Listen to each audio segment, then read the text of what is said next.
Hey guys, tonight we're sinking into the soft golden glow of something unexpectedly fascinating. Beeswax. Imagine the flicker of a single flame dancing on the stone walls of a cold monastery, the heavy scent of incense and wax curling through the corridors.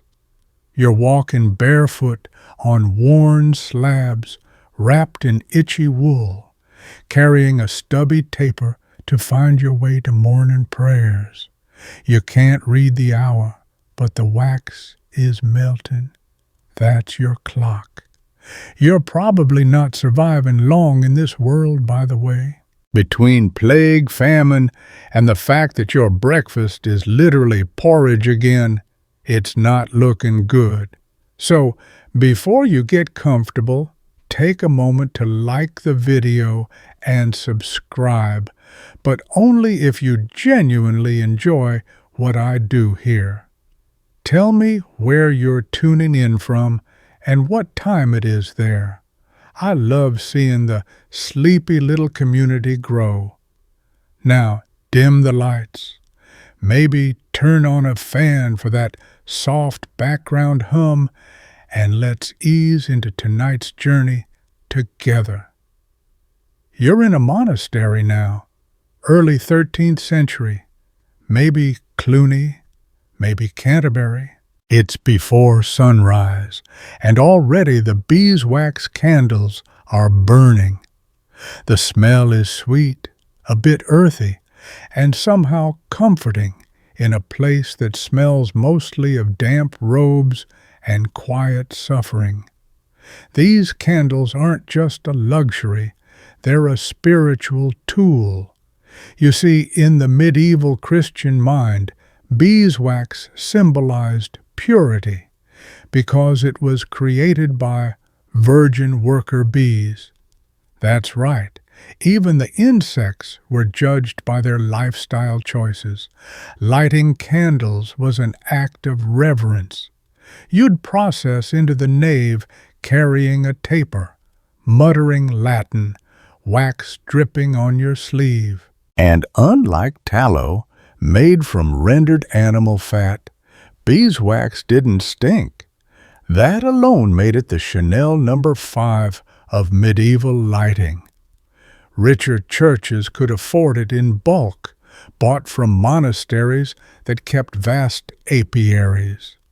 Poorer parishes, meanwhile, muddled through with yellowing tallow, the kind that smoked and spat and made everything smell like roast goat. Or worse. In castles, it was the same divide. Lords lit their feasts with beeswax, while the kitchen staff sweated under tallow flames. You didn't even need to see the chandelier to know what class you belonged to. You could smell it. Here's something delightfully weird. Some monasteries imposed strict candle regulations. In Cluniac traditions, for instance, specific numbers of candles were required for particular rites. 7 on Maundy Thursday, 12 on the altar for Easter, that sort of thing. And who enforced it? The sacristan. Imagine being the medieval candle cop. Historians still argue whether these strict candle counts had deeper theological meanings, or whether it was just monkish micromanagement. It could go either way. These were the same guys who once debated whether cheese counted as milk during Lent. Let's pause a moment in a peasant's cottage, just a one-room hovel, smoky and cramped. A single tallow lamp guttering in the corner, illuminating the dirt floor, and your barefoot uncle trying to carve a spoon. There's no beeswax here. It's too expensive. A full beeswax candle might cost you a day's wages, or more. Peasants usually lived with the dark and went to bed early. their schedules sync to the sun. There's a reason people had so many kids back then, nothing else to do after sunset, but in cities it was a different story. Candle makers formed guilds, especially in London and Paris. And guess what? There were two separate guilds, one for tallow chandlers and one for beeswax chandlers. The wax workers were richer, cleaner, and much less stinky. They supplied cathedrals, courts, and the occasional bougie merchant. Tallow guys handled everything else, and their workshops were famous for reeking like boiled pig. Weird aside, in some cities you weren't even allowed to make tallow candles inside the city walls. The smell was considered a public nuisance. So the poor had to buy their light from the outskirts and carry it back home before dark. Imagine commuting for your candles. Speaking of light, beeswax burned longer and more cleanly than anything else they had. That made it the only real option for scribes who needed to copy manuscripts by hand. Hour after hour of tiny Latin letters, bent over vellum, eyes straining in the golden flicker. That flicker? Priceless. And sometimes, just sometimes, a wealthy scribe might press a little too hard, and a droplet of wax would land smack in the margin of a sacred text. Instead of tossing the page, they'd incorporate it into the decoration. You might see a painted angel perched atop the dried wax blob, wings spread as if it belonged there all along. Efficiency through creativity. One final waxy twist before we dim this section out. In some remote villages, old women, let's call them folk healers to be polite, believed you could predict death by watching the shape of a candle's wax drip. If it ran straight down, your soul was safe. If it curled, well, start confessing. So the next time you light a candle, maybe it's vanilla scented, maybe it's just for ambiance.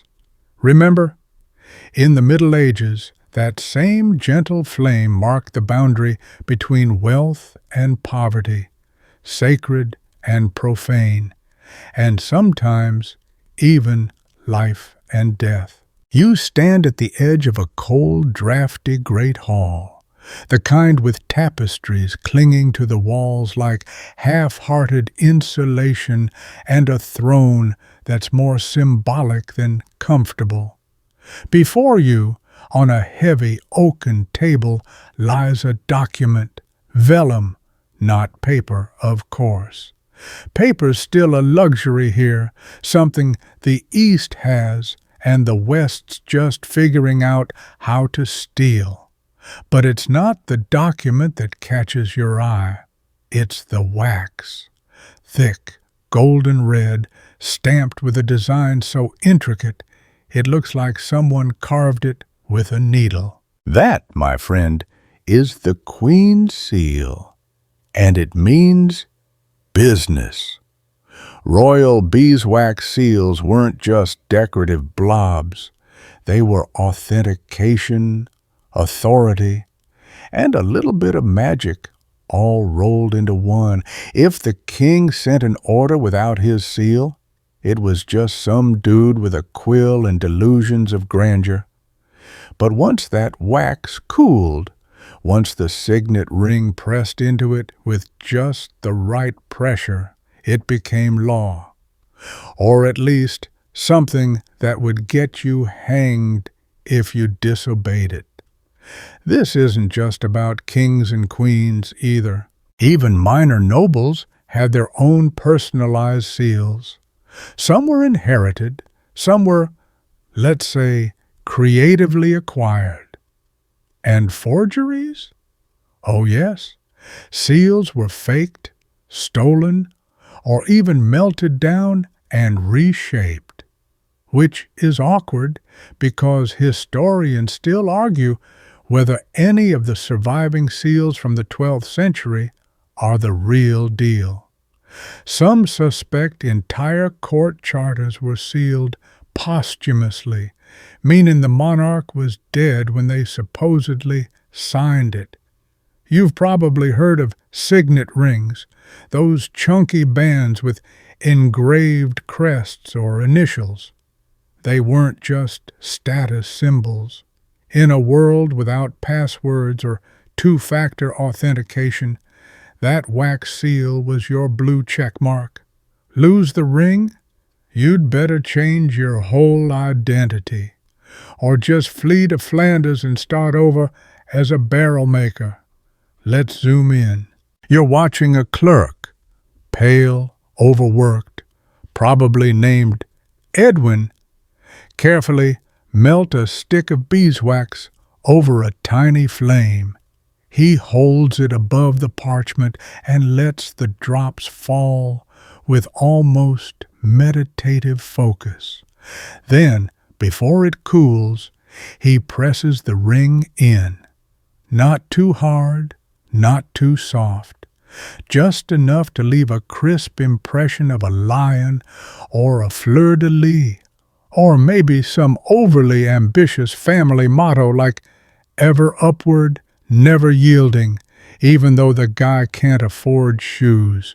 And beeswax wasn't chosen randomly. It had the perfect properties. It melted cleanly, cooled quickly, and held fine detail. Tallow was far too soft and crumbly, while resin, well, good luck getting that out of your robes if you spill it. Plus, wax could be tinted with natural pigments, red with cinnabar, green with verdigris, black with soot. Color-coded, medieval style. The act of sealing itself became ritualistic. Important messages were folded with elaborate techniques, some even folded like origami, so that breaking the seal without tearing the letter was almost impossible. In fact, entire studies exist today about these folding patterns. Yes, there are literally historians specializing in medieval envelope folding. Academia is weird. And here's a delightful detail. Wax seals were often attached to documents by a cord or strip of parchment known as a tag. The seal would dangle like a little pendant. In grand ceremonies, envoys would present sealed letters like sacred relics, holding them out with both hands, seal facing forward, as if to say, "Look, I didn't peek." Now, of course, there were ways around the system. Clever tricksters would soften the wax just enough to pull out the seal, read the letter, and then reseal it with a copy. Or, in some cases, they'd just heat a knife, cut the seal off clean, and reattach it later with fresh wax. It was basically the medieval version of marked as unread. Let's not forget about ecclesiastical seals. Bishops, abbots, even certain monasteries had their own wax seals, many depicting saints or scenes from Scripture. Some of these are breathtaking in detail, almost like miniature cameos. There's one from Durham that shows St. Cuthbert holding a fish, which sounds odd until you learn he was obsessed with eels, like medically obsessed, possibly unhealthily. But there's more. A few seals doubled as reliquaries, tiny wax capsules that contained slivers of bone or cloth touched by saints. Send a letter, bless your recipient, That's customer service. A quirky twist? Some nobles commissioned novelty seals. One 14th century French count had a seal shaped like a hunting dog mid-chase. Another noblewoman, Lady Marjorie of Lincoln, had hers made in the shape of her own shoe. Because why not? If you're going to spend your life navigating politics, at least make your paperwork fabulous. And it wasn't all fancy business.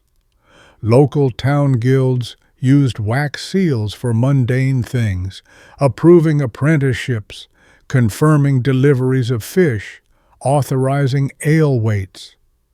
A poorly stamped seal could delay a shipment for weeks or spark a feud between two cheese sellers.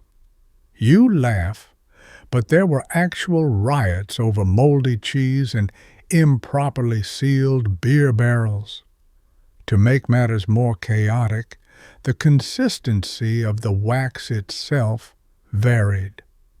Some regions mixed in pine resin to stretch their supply.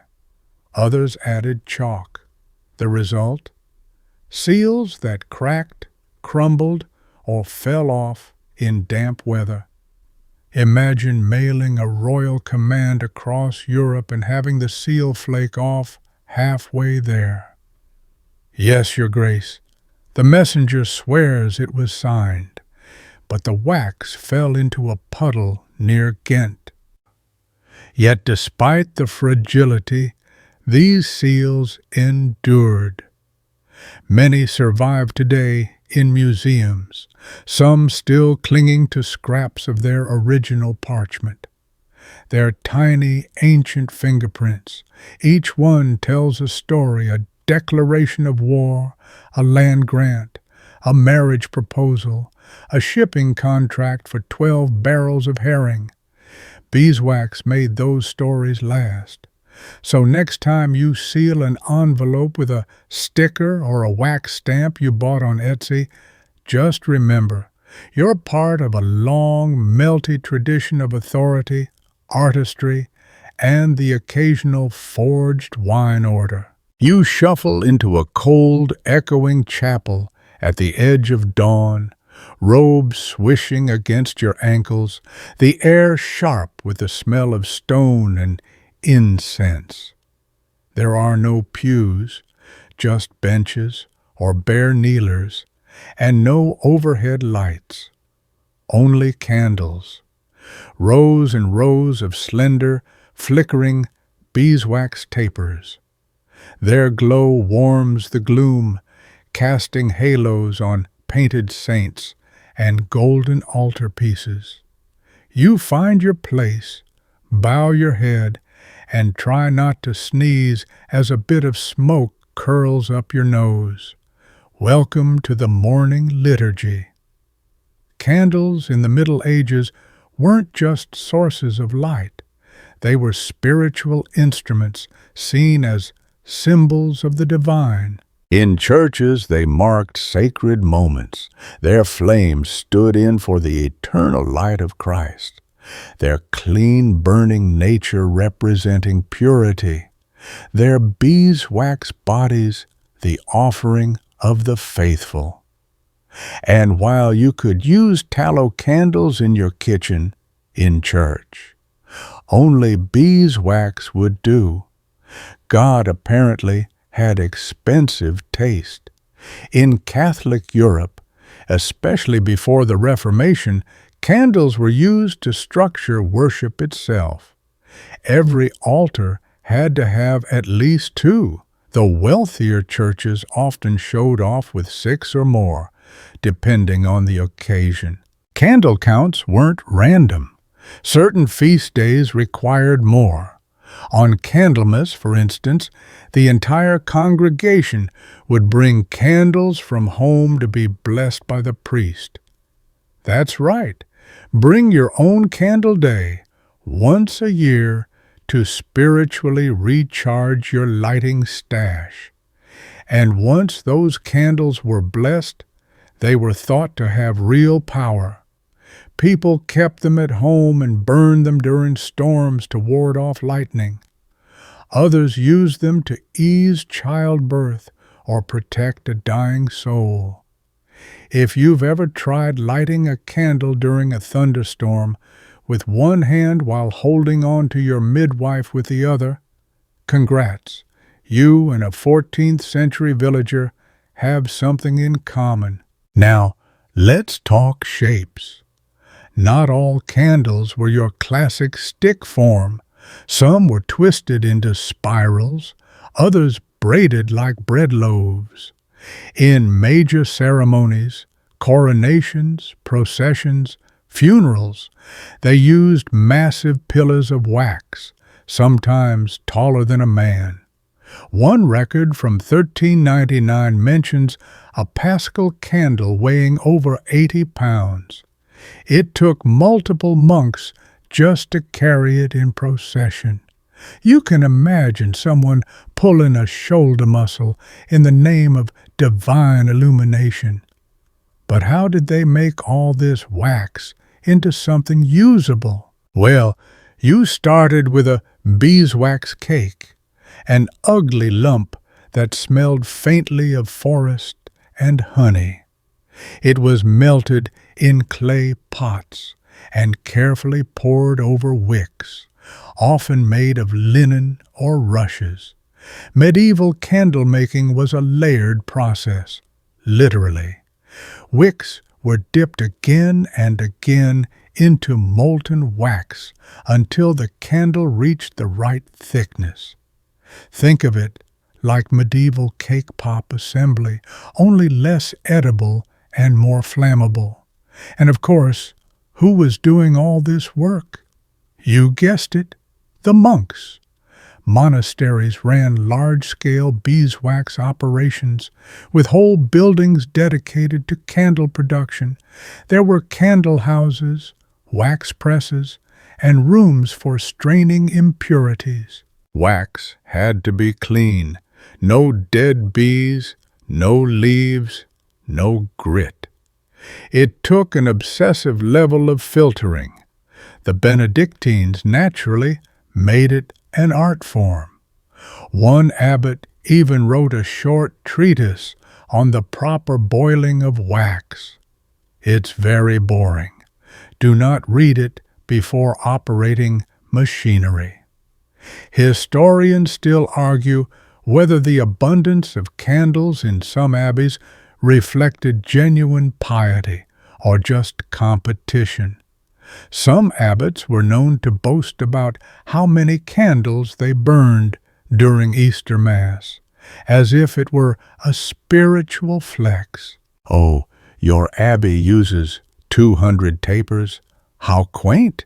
We used 500, and 2 monks passed out from the heat. Even in death, candles followed you. During medieval funerals, it was customary for mourners to carry long beeswax tapers as they walked behind the coffin. Some families went all out, buying candles that burned for hours or having them carved with crosses or Latin prayers. After the burial, those candles might be donated to the local church, or, more commonly, taken home and relit whenever someone in the family got a bit too sneezy. And here's a fringe belief to round out the glow. In some parts of Eastern Europe, people believed that beeswax candles could carry prayers directly to heaven, but only if they were lit in complete silence. One whispered word and the magic fizzled out. Imagine the pressure during a vigil. You're holding a candle and trying not to cough. The priest staring. Someone's stomach growls. Heaven's phone line disconnected. Some candles were carved with specific intentions. A taper might be blessed for the healing of bone, another against storms, and yet another to aid the digestion of overly rich food. Yes, Even in medieval times, someone regretted eating that third roasted swan leg. Now, don't think peasants were completely left out of the waxy blessings. On rare occasions, like during plagues or Marian festivals, churches would hand out small wax figurines shaped like lambs, crosses, or the Virgin herself. People tucked them into beds, carried them during travel, or melted them during prayers for the sick. One 15th century English villager swore that melting a wax lamb over his brother's foot cured his gout. Whether it worked or not, well, he stopped complaining, possibly because the lamb got stuck to his foot. As we leave this candlelit chapel behind, your senses are slightly overwhelmed. The scent of beeswax clings to your robe. Your eyes are still adjusting to real darkness, and somewhere in the distance the bell tolls prime. Another day begins, but the wax, that golden glowing substance, has already worked its quiet magic, melting silently into the shadows of another medieval morning. You're squatting in a field, elbow deep in mud, trying to string together what passes for armor. It's damp, everything smells faintly of turnips, and you're fairly certain your sword is more decorative than deadly. But you're a soldier now, or at least you've been told you are.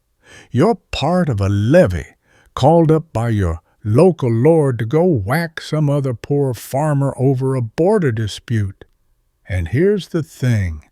Before you even set foot on the battlefield, beeswax has already made itself useful. Let's start with your gear. Chainmail, if you're lucky enough to have it, rusts faster than a peasant's hopes in the rain.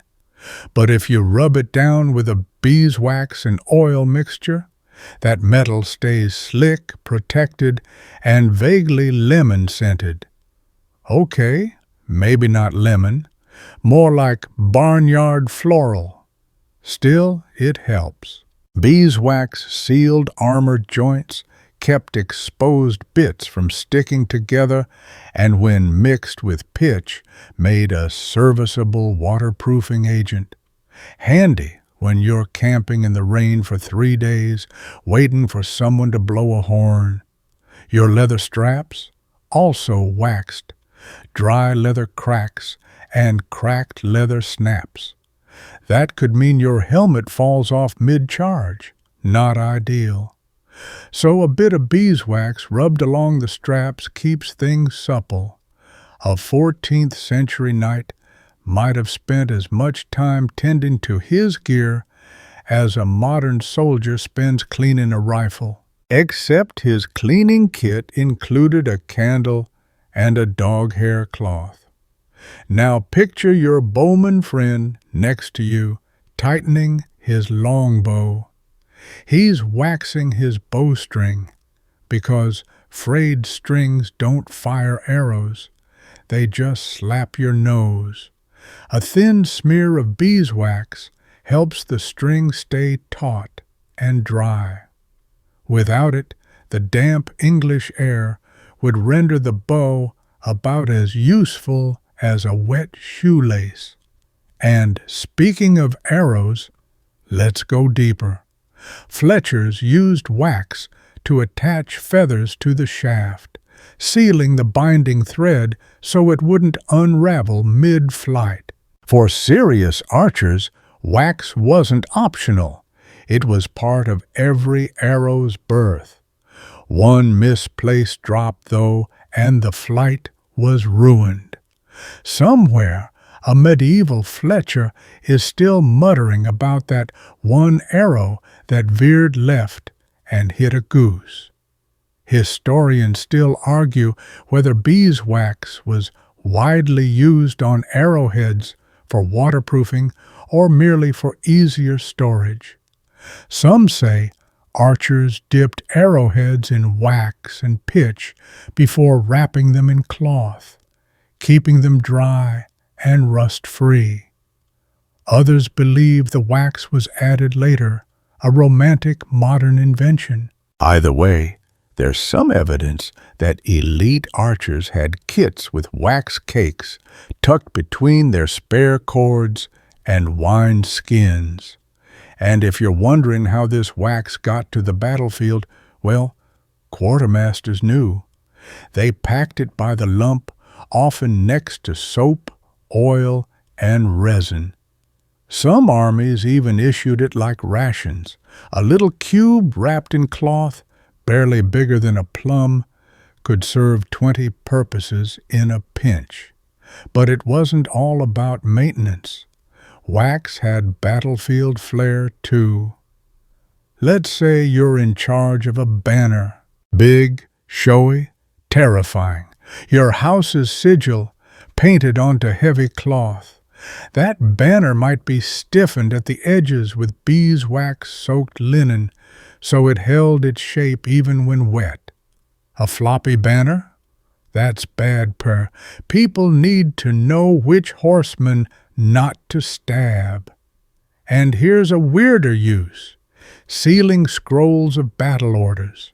Sure, this sounds obvious, but sometimes commanders sealed not just the outside, but the inside of the message, forcing the reader to melt wax at specific breaks to read the instructions. The idea was to prevent overeager lieutenants from reading all the orders at once, or, skipping to the good part where they got promoted. Occasionally, wax served more macabre functions. In at least one battle chronicle from the 100 Years' War, knights used wax to waterproof the felt padding inside their helmets. Without it, sweat and rain would soak in, freezing solid overnight. One poor guy reportedly cracked his helm liner when it froze like a medieval popsicle. Cue the world's saddest clunk. And siege warfare? Don't even get me started.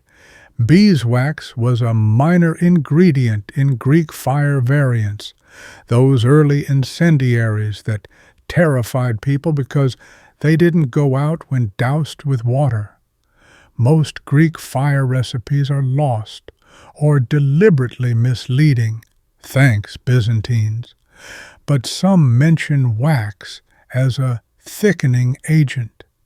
Whether it was truly effective or just made everything smell faintly like burnt honey is still debated.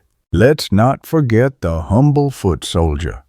You've got a hole in your boot. You can try stuffing it with straw, or you can smear wax around the seam. If you're desperate, and let's face it, you'll do both. Some soldiers carried a waxed cloth wrap, used to line boots or serve as makeshift gloves. It kept fingers from freezing and, in theory, helped prevent the spread of trench rot. In practice, probably just made your hands sticky. And while we're deep in the mud, picture this. Your commanding knight gets a bright idea. He wants his shield emblazoned with a gold lion, but he's out of paint. Enter wax. Melted beeswax mixed with ochre or powdered lead could serve as a makeshift pigment, not long-lasting, but flashy for the tournament. That lion might not last the battle, but hey, it'll look good for the first charge. One more oddity. Some commanders kept wax tokens to distribute among troops, small discs stamped with the family crest or battle cry. They weren't currency exactly, but more like rally markers or promissory chips for ale after the fight. A kind of medieval poker chip with significantly more stabbing involved. So, While beeswax didn't win battles, it certainly helped keep things from falling apart. Literally. And as you sit in your muddy tent, rubbing wax onto your cracked boot and listening to your tent mate snore like a dying bear, you might take a moment to appreciate this soft, golden substance. It's not glamorous, but it's what's keeping your gear dry, your arrows straight, and your armor from welding itself shut with rust. You, soldier, are basically held together by bees. You're staring into a polished metal mirror, which is really just a dull, warped disc that mostly shows you how tired you look and how unfortunate your haircut is. Still, you're trying to get ready for the feast tonight. There's goose on the menu, a bard with a questionable lute, and, if you're lucky, someone to impress. So you reach for your secret weapon, a tiny jar of beeswax balm. Welcome to the rarely discussed world of medieval beauty, and yes, beeswax was right at the heart of it. Forget Sephora. If you lived in the Middle Ages and wanted to look your best, you made your own beauty products or paid an apothecary who definitely also sold rat poison. Beeswax was a common base in creams, balms, and ointments. It added consistency, helped hold herbal ingredients together, and crucially, it didn't rot. That's more than we can say for most things in medieval bathrooms. Take skincare, for instance. You wanted soft, supple cheeks.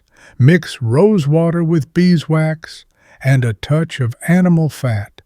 Slather it on, avoid mirrors, and hope for the best. One 14th century French recipe even included crushed pearls, because nothing says glowing skin like rubbing powdered oyster jewelry into your pores. Beeswax was also used to smooth rough hands. Farming, weaving, and tanning leather were hard on skin, so waxy salves helped create a sort of barrier. The medieval idea of moisturizer, essentially, and it doubled as a hair pomade. Men slicked down their hair or beards with a blend of wax and oil. Just don't stand too close to the fire, or you might go from dashing to flambe in under 10 seconds. Historians still argue whether these beeswax-based products were used more by the upper classes or whether peasants had their own DIY equivalents. Some records suggest even rural folk used waxy salves, especially for chapped lips or cracked heels. Others argue that most of this beauty regime stuff was strictly for the wealthy, those who didn't have to spend every waking hour elbow-deep in turnip soil. And speaking of wealthy, nobles, especially women at court, had entire beauty routines involving beeswax. One surviving recipe from 15th century Italy combines beeswax with lavender oil and ground almonds, designed to soften skin and mask the smell of sweat, chamber pots, and poorly washed underthings. Glamorous, no? But beeswax didn't stop at skin. It was also used in cosmetics. Medieval women aspired to a pale, smooth complexion. Pale because it meant you weren't toiling outside like a serf. So they'd use beeswax-based foundations tinted with white lead or chalk. Yes, lead. Because what's a little neurological damage when your cheekbones look amazing? Some formulas mixed beeswax with vine ash or crushed berries to create a subtle blush. And lip stains? Yep, plant dyes suspended in waxy salve, applied with a cautious hand. If you're thinking, this sounds suspiciously like modern lipstick, you're right. The packaging's changed, but the basics haven't. And in case you're wondering, yes, there were medieval makeup fails. One French countess reportedly had a beeswax-based face cream that melted off during a feast, leaving her with streaky cheeks and a waxy chin by dessert. The chronicles didn't record whether she laughed it off or summoned someone for execution, but one imagines it wasn't her best night. Men weren't immune to the beautifying power of beeswax either. Nobles used wax to tame mustaches, polish boots, and condition leather gloves so they looked supple and dramatic when slapping someone across the face during an argument. One German baron famously carried a waxed comb in a little ivory case, which he whipped out with theatrical flair whenever the conversation dulled. There's even evidence that beeswax was used as a kind of proto-deodorant. Some recipes combined wax with powdered herbs like sage, thyme, and rosemary. You'd apply it under the arms or to your linen underlayers. The scent lasted about as long as a small sneeze, but it was better than nothing, probably. A fringe tidbit for you. Some medieval performers and courtiers reportedly used beeswax to smooth their eyebrows or shape them into dramatic arches. One Italian poet described a rival's brows as so waxed and perfect they looked like Gothic arches. Insult or compliment? Jury's out. And while we're on the fringe, let's talk about wigs. Yes, medieval Europe dabbled in hairpieces, especially among clergy who wanted to appear pious and fashionable. Beeswax helped attach false hair or shape intricate braids. In some French courts, ladies even affixed waxed veils to hair cones, creating towering headpieces that doubled as architectural statements. Imagine carrying a beeswax-supported hat that made you look 3 feet taller and pray you didn't walk near a candle. But here's where things get charmingly weird. In some rural villages, wax was mixed with honey and applied as a kind of facial mask meant to draw out the humors and improve clarity. If that sounds vaguely like modern spa treatments, congratulations. You just discovered the medieval version of self-care. All you needed was a hive, a pot, and about 4 hours of free time between plagues, and when all else failed, when your balm melted, your blush smudged, your waxed brow unraveled, there was always the candle trick. Some nobles allegedly carried a tiny beeswax candle stub in their pouch. If they needed a touch-up on the go, they'd melt a drop on their fingers and rub it onto lips or cheeks for a quick glow. Yes, the medieval version of a highlighter stick was literally a candle. Genius or dangerous? Possibly both. So tonight, as you admire yourself in your wobbly mirror, hair slicked, cheeks glowing, and your linen freshly scrubbed with lavender wax balm, remember this. You're not just a courtier. You're part of a centuries-old tradition of trying to look slightly better than reality permits. With the help of bees, you're hunched over a desk that smells faintly of goat, squinting at a piece of vellum that refuses to lay flat. Your quill is scratchy, your fingers are ink-stained, and your candle keeps sputtering with every breeze from the broken window. Welcome to the scriptorium, a place where the silence is sacred, the ink is expensive, and beeswax? Beeswax is absolutely everywhere. Illuminated manuscripts didn't just happen. They were the result of obsessive work, scribes and illuminators laboring over pages for weeks, even months. Every dot, swirl, gold leaf accent, deliberate. And beeswax? It was like the medieval version of duct tape and primer combined. First things first, the parchment. This wasn't paper, it was treated animal skin, often calf or sheep.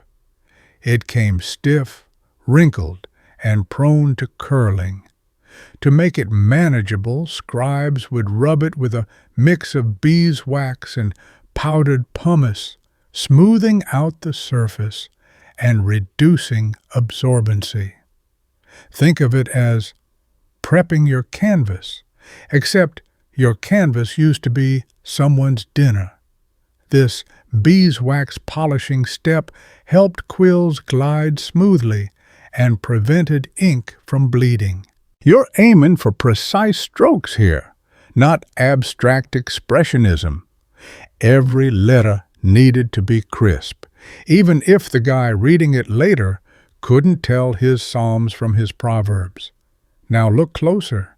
See that tiny spot where the ink is a little darker? That's a correction. Mistakes happened, and while scraping the vellum was the most common way to fix errors, beeswax had its role too. Some scribes melted a minuscule amount of wax into the scrape to resurface it before rewriting. A little secret patch job, like spackling a wall, but holier. And when the illuminator came along, usually a different person entirely, they had their own wax-based tricks. Mixing gold leaf glue, add a touch of beeswax for smoother texture. Want your colors to pop? A thin beeswax glaze gave depth and sheen like a medieval Instagram filter. But the real magic happened with the wax tablets. Before the scribe committed anything to expensive vellum, he practiced, not on scratch paper, on reusable beeswax tablets. Imagine 2 wooden panels, hollowed out and filled with blackened beeswax. Using a stylus, basically a fancy stick, you'd etch your words into the wax. Didn't like what you wrote? Smooth it over with the flat end of the stylus and start again. Medieval Control+Z. Monks used them for note-taking, list-making, and even gossip. One surviving tablet includes a complaint about soup being thin as baptism water. Harsh words from Brother Gregory, but fair. Historians still argue whether wax tablets were used to draft full texts or just fragments. Some believe entire sermons were composed on wax before being committed to parchment. Others think the tablets were more like post-it notes, quick, informal, and likely to be smoothed out without a second thought.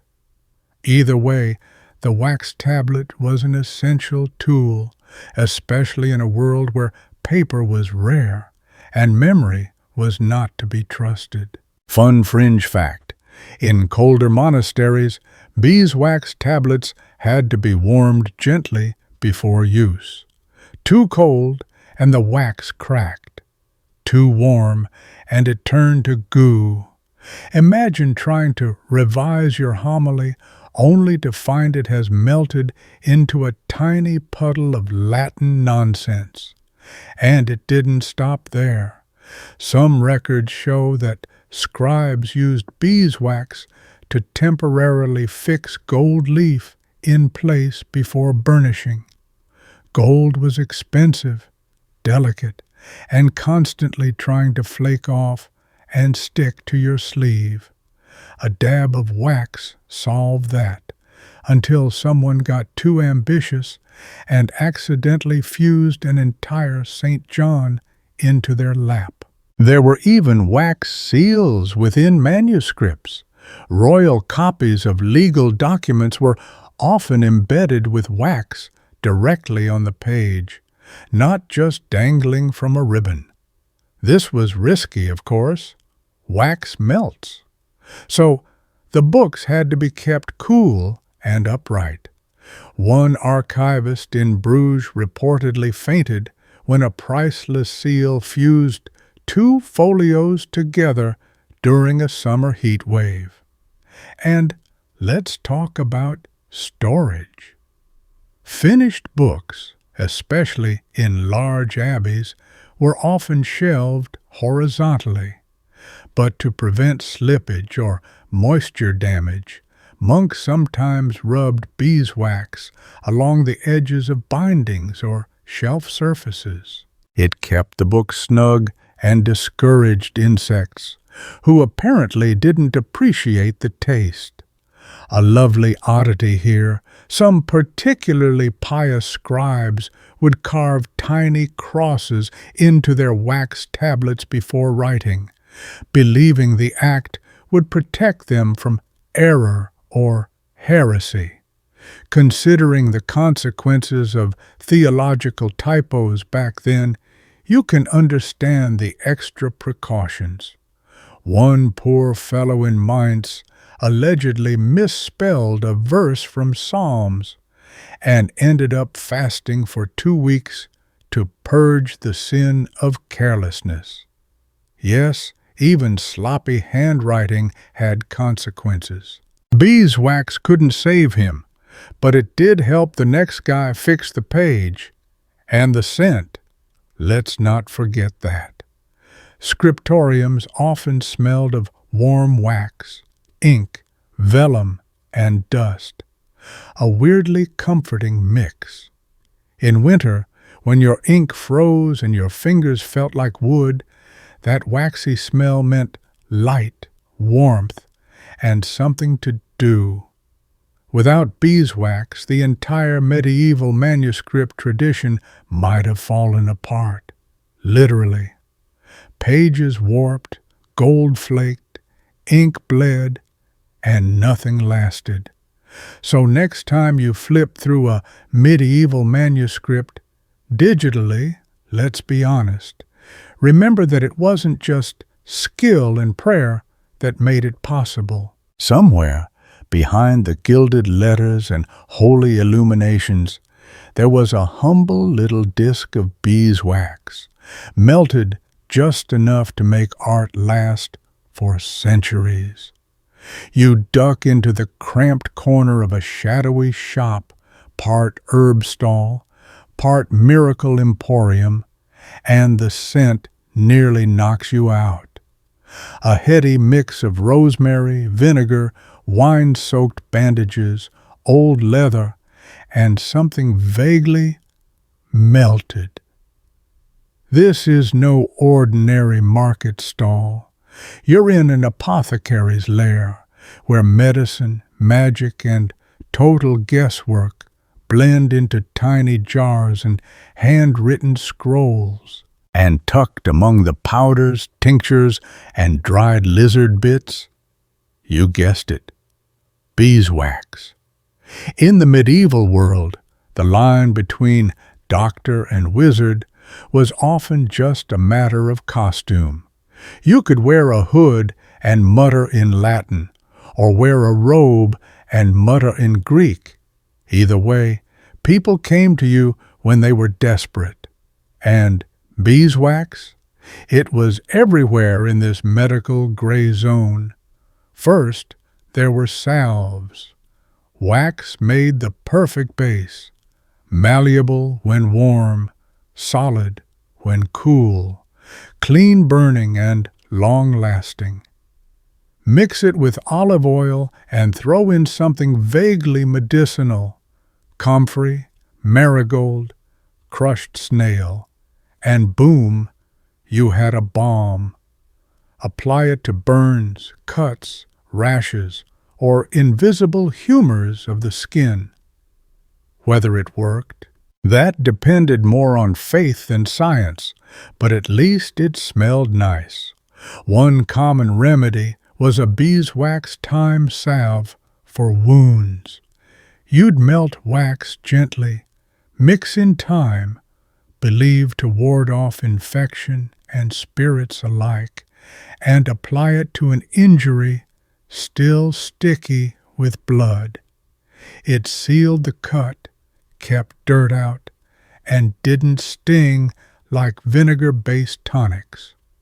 One 12th century battlefield manual even recommended carrying a wax salve wrapped in parchment for quick use on the field. Soldiers called it healer's honey, even though it technically contained no honey. Historians still argue whether beeswax truly improved healing or was just a convenient delivery method. Some say its sealing properties created a sterile barrier long before germ theory. Others insist it was just another sticky placebo.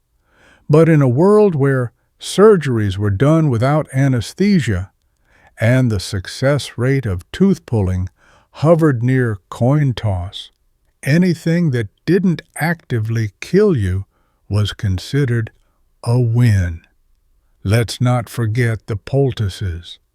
Beeswax gave body to sticky plant mixtures, helping them stay in place when wrapped in linen and slapped onto whatever body part was considered imbalanced.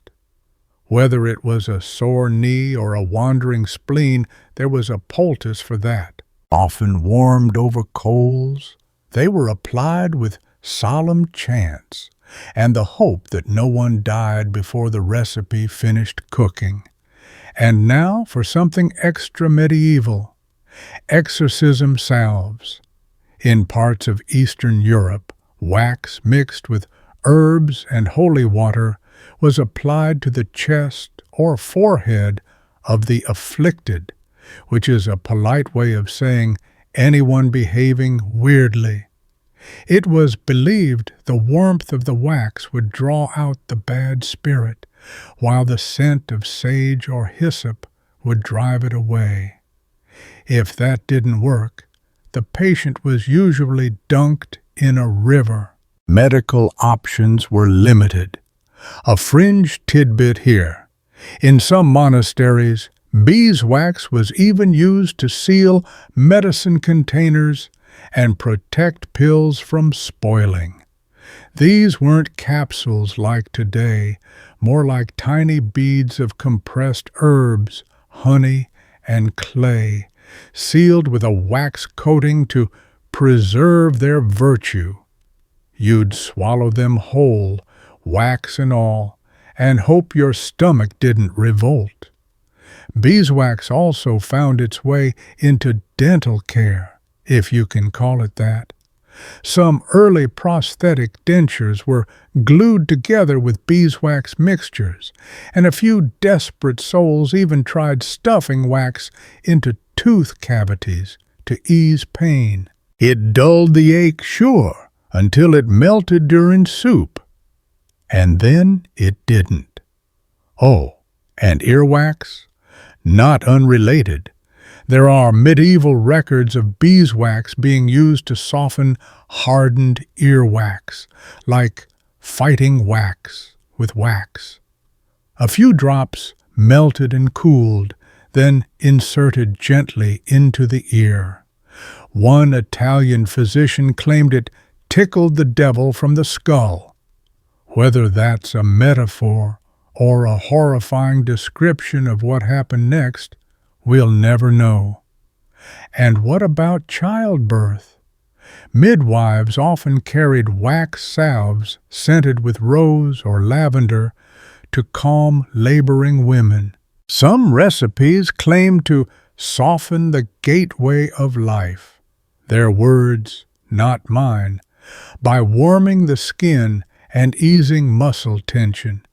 In reality, it probably did very little beyond smelling like a pleasant distraction.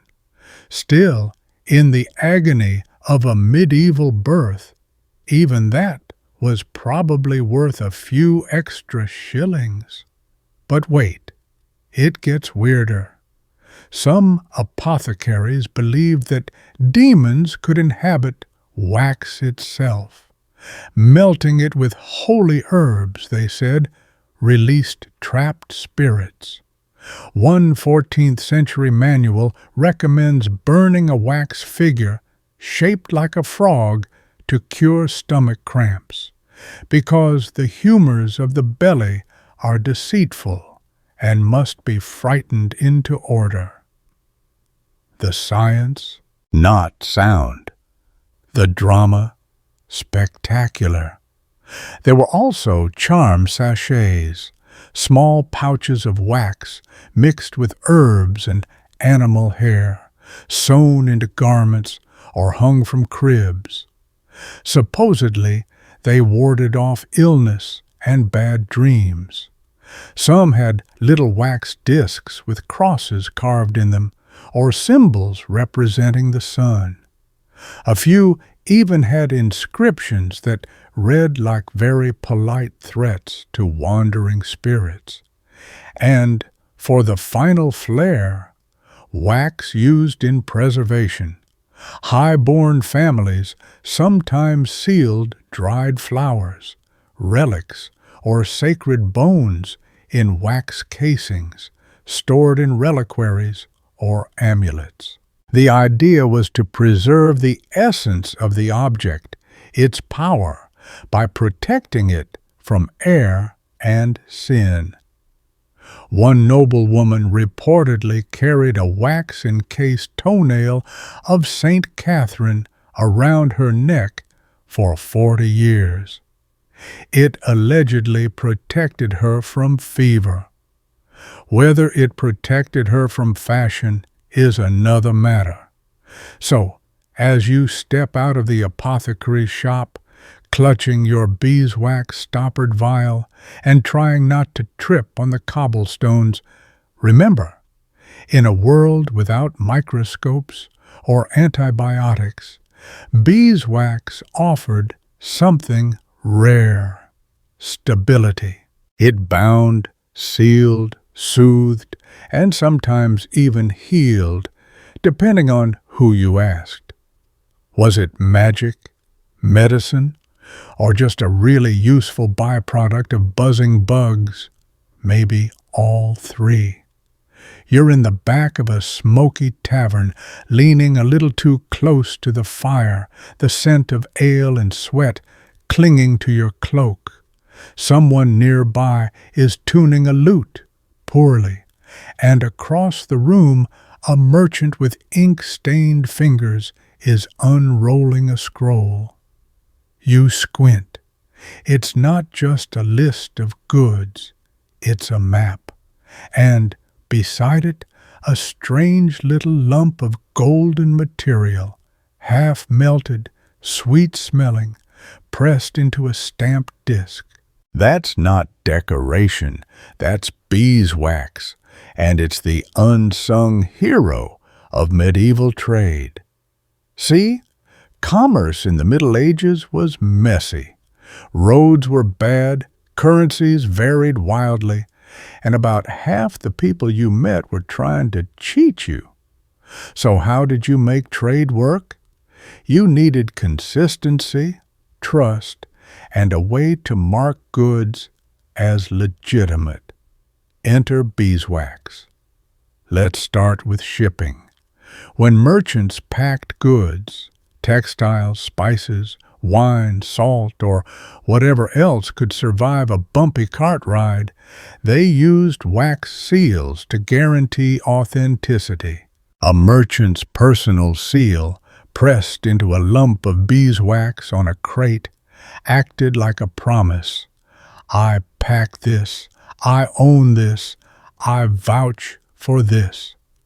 Break the seal before it arrived. The buyer could reject the shipment, no questions asked. Even letters of credit and promissory notes were sealed. In a time when not everyone could write, a seal was your signature. Medieval trade guilds often had their own seal presses, usually kept under lock and key. Some even chained them to desks. Lose the seal stamp and your business could collapse overnight. But wax wasn't just about authority. It was also functional. Let's say you're shipping spices from Venice to Bruges. Those need to stay dry and uncontaminated.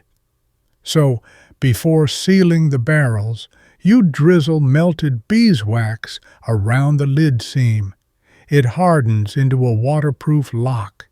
If someone tries to open it, they'll crack the seal, and you'll know. Think of it like a tamper-evident sticker, only tastier if you're into chewing candles. Now step into the market stalls themselves. You're selling cheese, which has been lovingly wrapped in linen and sealed with a dollop of wax stamped with a goat's head. This tells your buyer the cheese comes from your farm, not that shady guy downriver whose cows eat swamp grass. Branding mattered. Some wax seals even used color coding. Green for spring cheese, red for autumn, black for aged wheels that could knock out a grown man.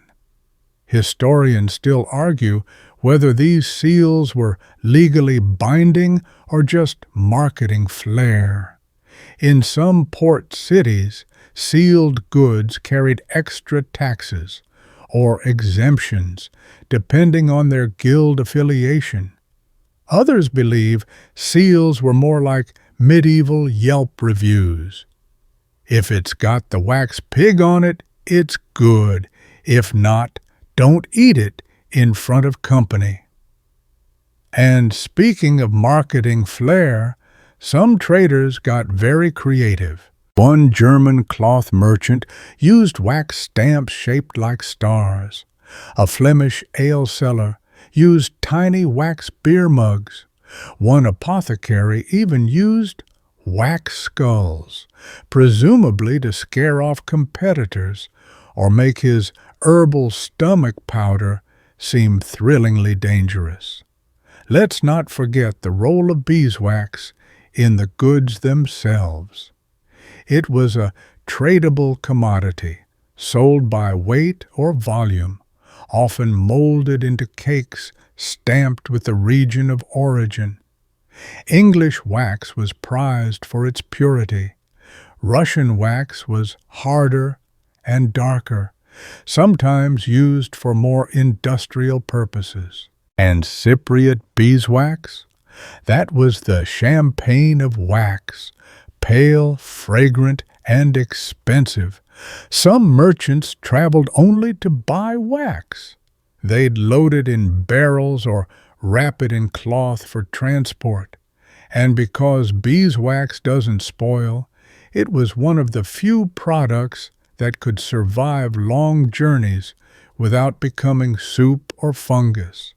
That made it reliable, a rarity in medieval logistics. A fringe tidbit for you. In the Baltic trade routes, slabs of wax were sometimes used in barter, literally traded for salt, furs, or amber. One chronicler from the Hanseatic League noted a deal where 20 pounds of wax was swapped for a silver mirror one swan, and a very agreeable fur hat. Economists today are still scratching their heads over that exchange rate. Even small-town artisans got in on the act. Candle makers bought wax in bulk, sometimes from beekeepers, sometimes from monasteries. They'd test its purity by snapping a cold chunk. If it cracked clean, it was good. If it bent like cheese, it was probably cut with tallow. Cheating in the wax trade was common, and buyers developed all sorts of sniffing, tasting, and poking rituals to verify quality. One Italian buyer reportedly bit into a wax cake before every purchase. Risky move, depending on who was watching. And of course there was the black market. Stolen wax, especially monastic wax, was big business. A barrel of beeswax could be worth more than a mule. Some thieves melted down stolen church candles and resold the wax under fake merchant seals. Others scraped seals off legitimate goods, melted them, and restamped them to mask the origin. One 15th century French regulation warned, "No wax shall be repoured or restamped, save in the presence of 2 guild witnesses and 1 honest monk." Yet, for all this sneaky business, beeswax remained a staple of respectable commerce.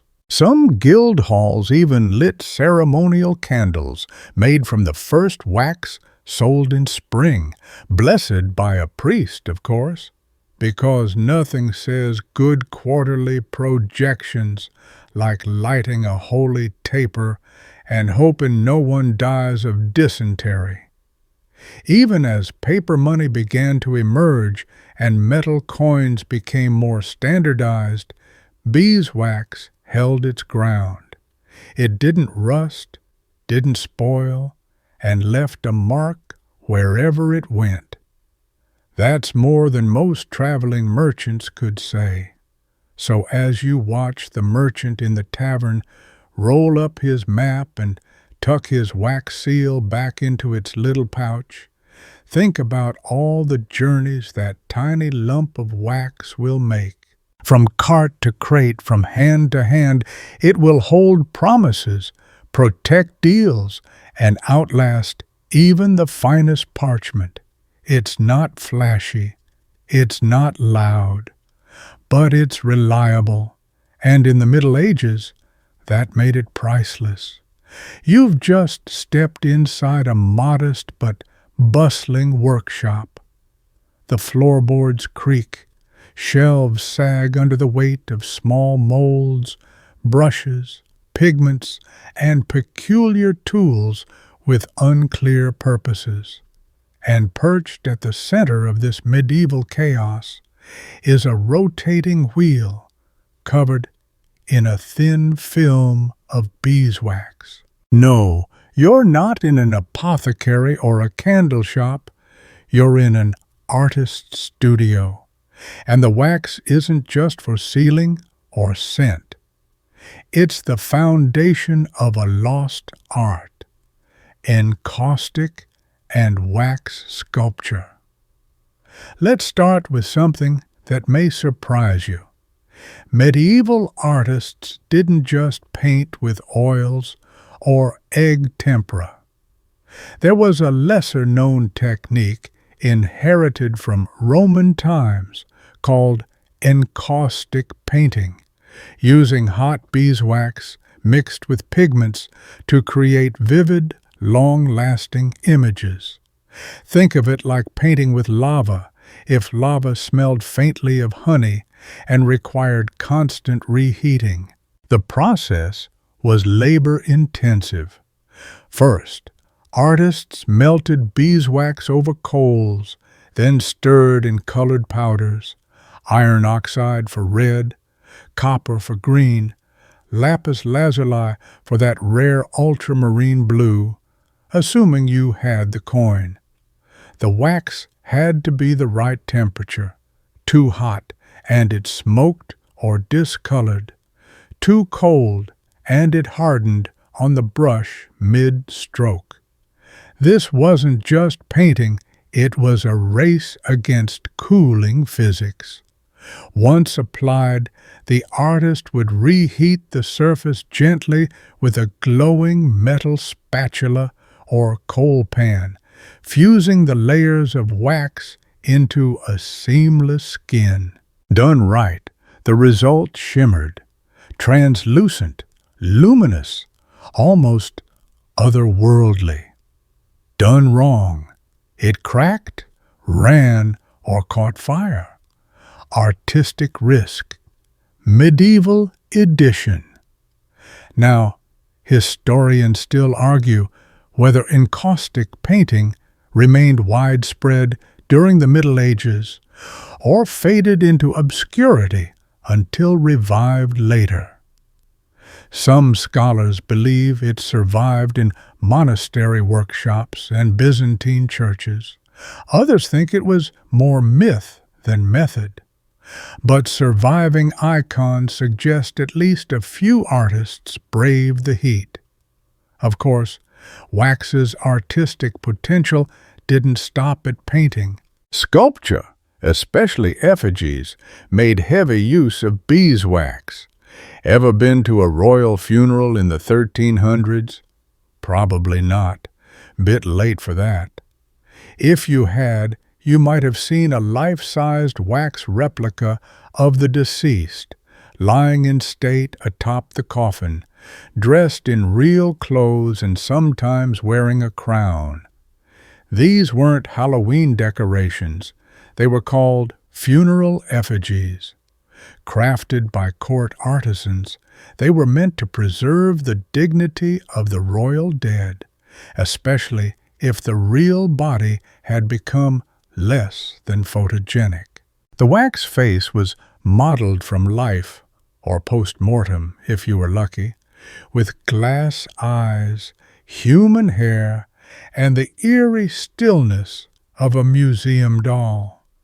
The practice peaked in the 14th and 15th centuries, and some of these wax faces still survive in museum vaults, cracked, sunken, but weirdly expressive. A fringe detail. Some noble families commissioned wax statues of living members to be stored in family chapels or crypts. They weren't always flattering. One Italian widow ordered a wax likeness of her late husband with eyes lowered in repentance, even though he'd never repented anything. That's one way to win an argument after death.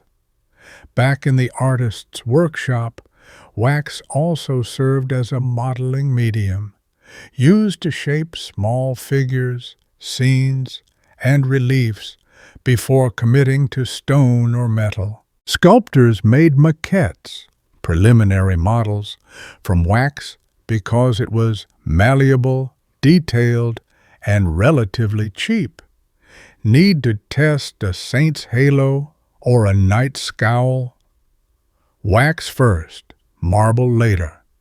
And let's not forget lost wax casting, also called Sire Perdue, which changed the game for metalwork.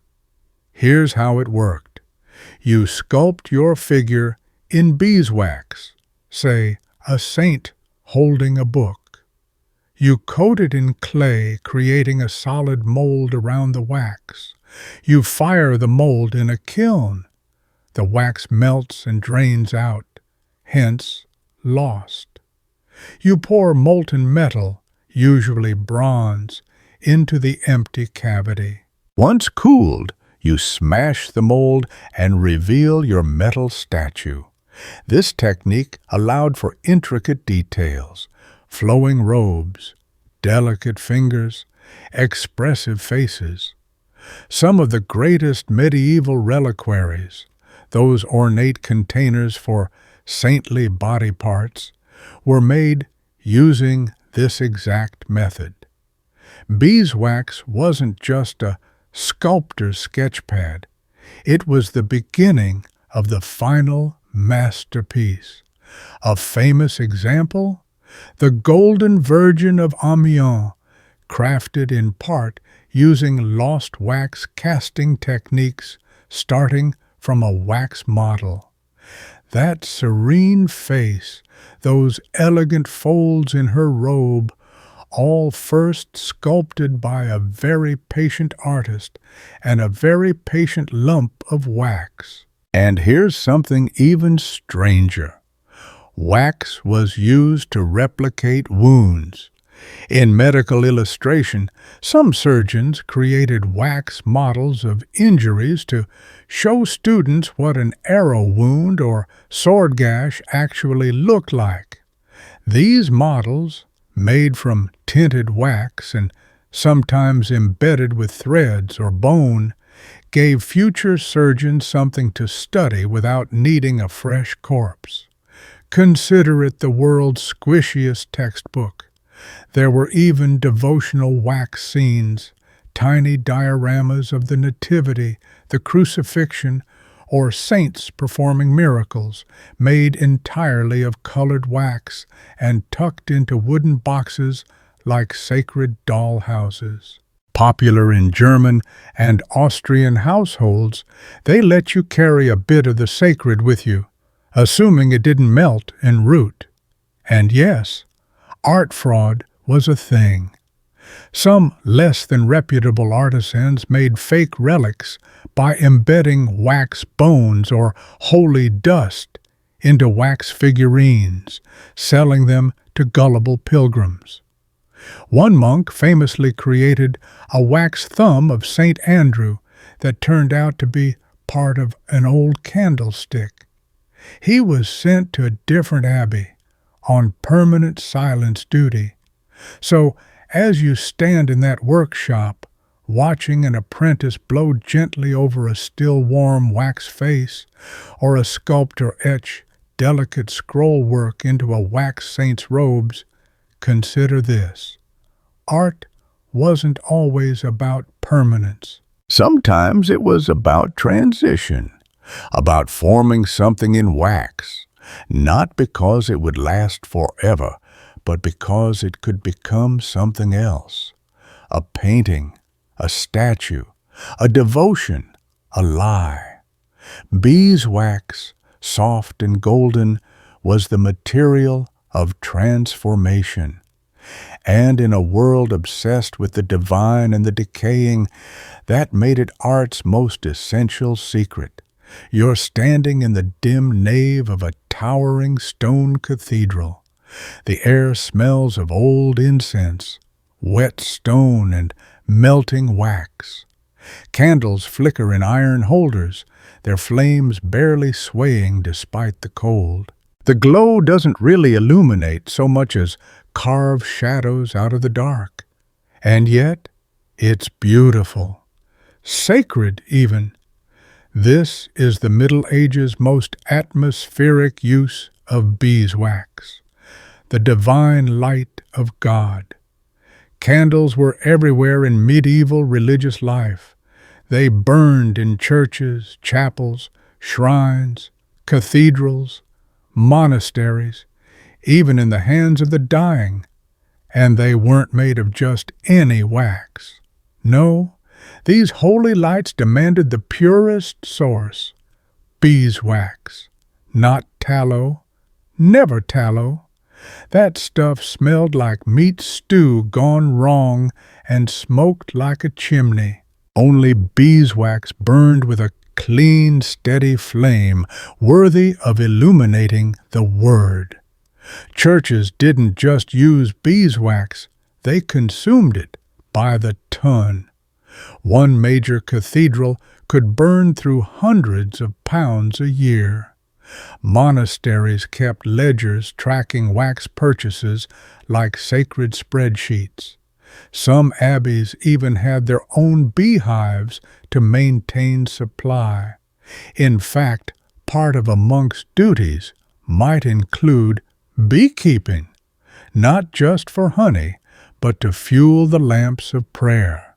And candles weren't just practical, they were deeply symbolic. Light, in Christian theology, represented purity, divine truth, and the soul's journey through darkness.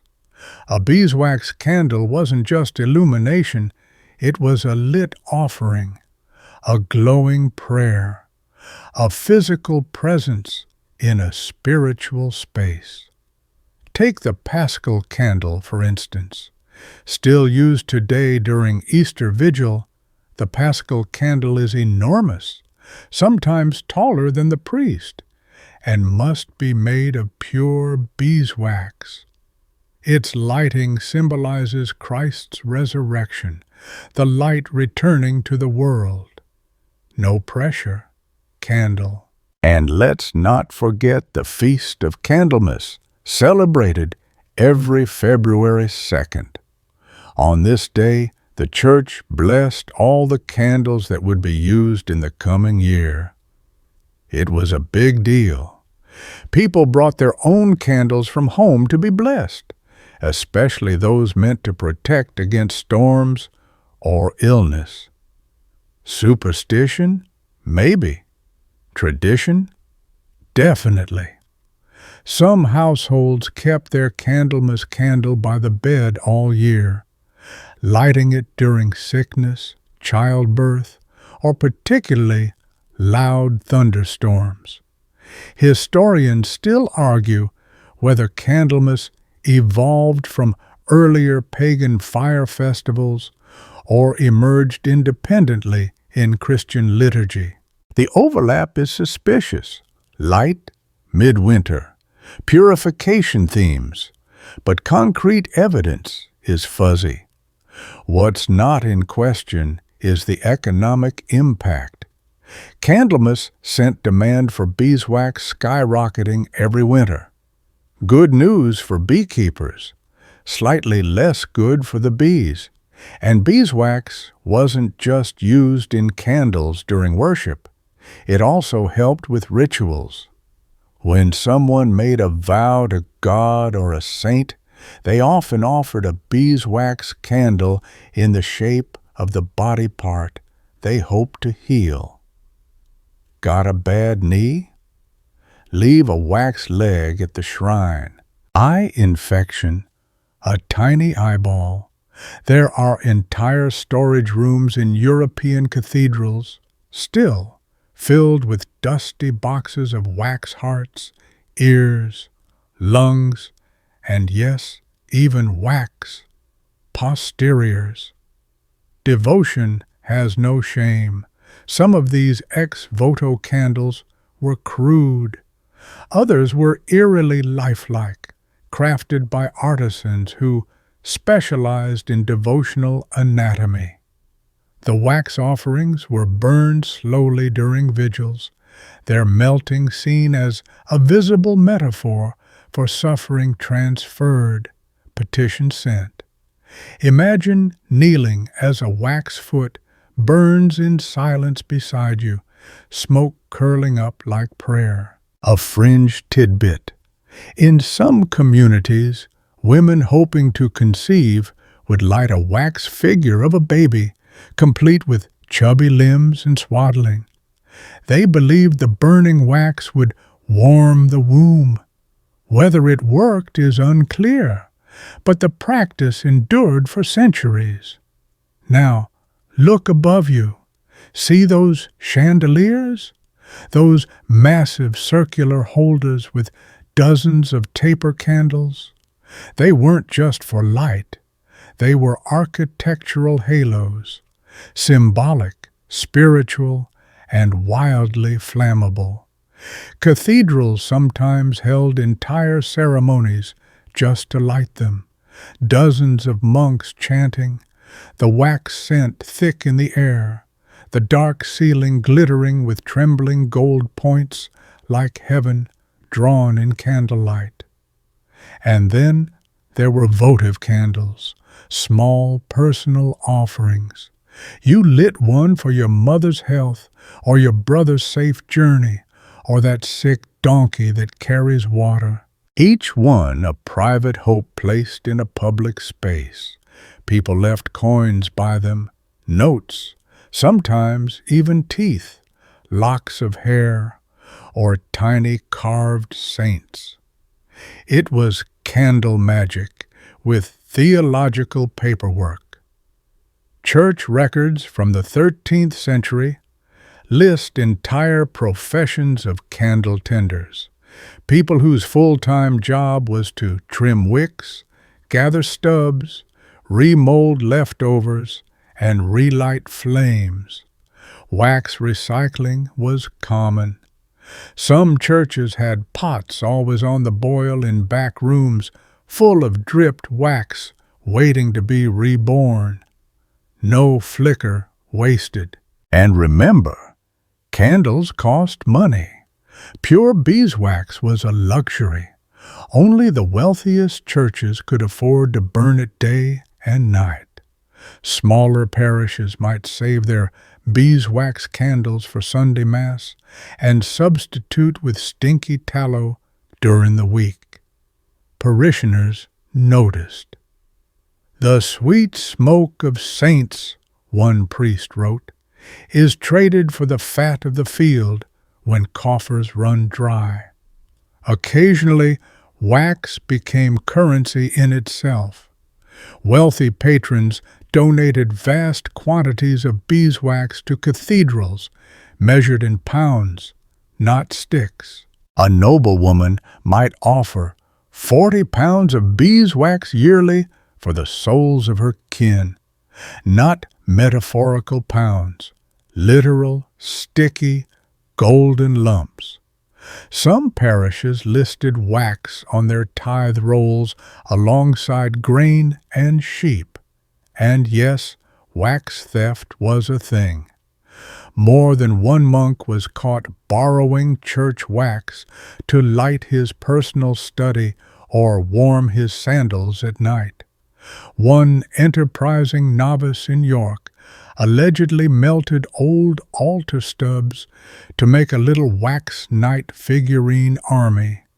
He was caught and sentenced to kitchen duty until further notice. So next time you picture a medieval cathedral, stone arches, stained glass, heavenly chants, imagine the scent of beeswax in the air.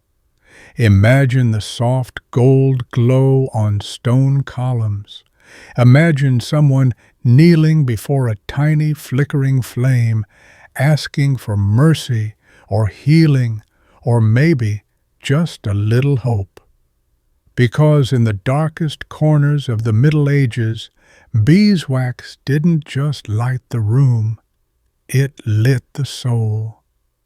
You're in the back room of a stone-walled manor house, surrounded by shelves stacked with small scrolls, bundles of dried herbs, and jars sealed tight with cork, wax, or both.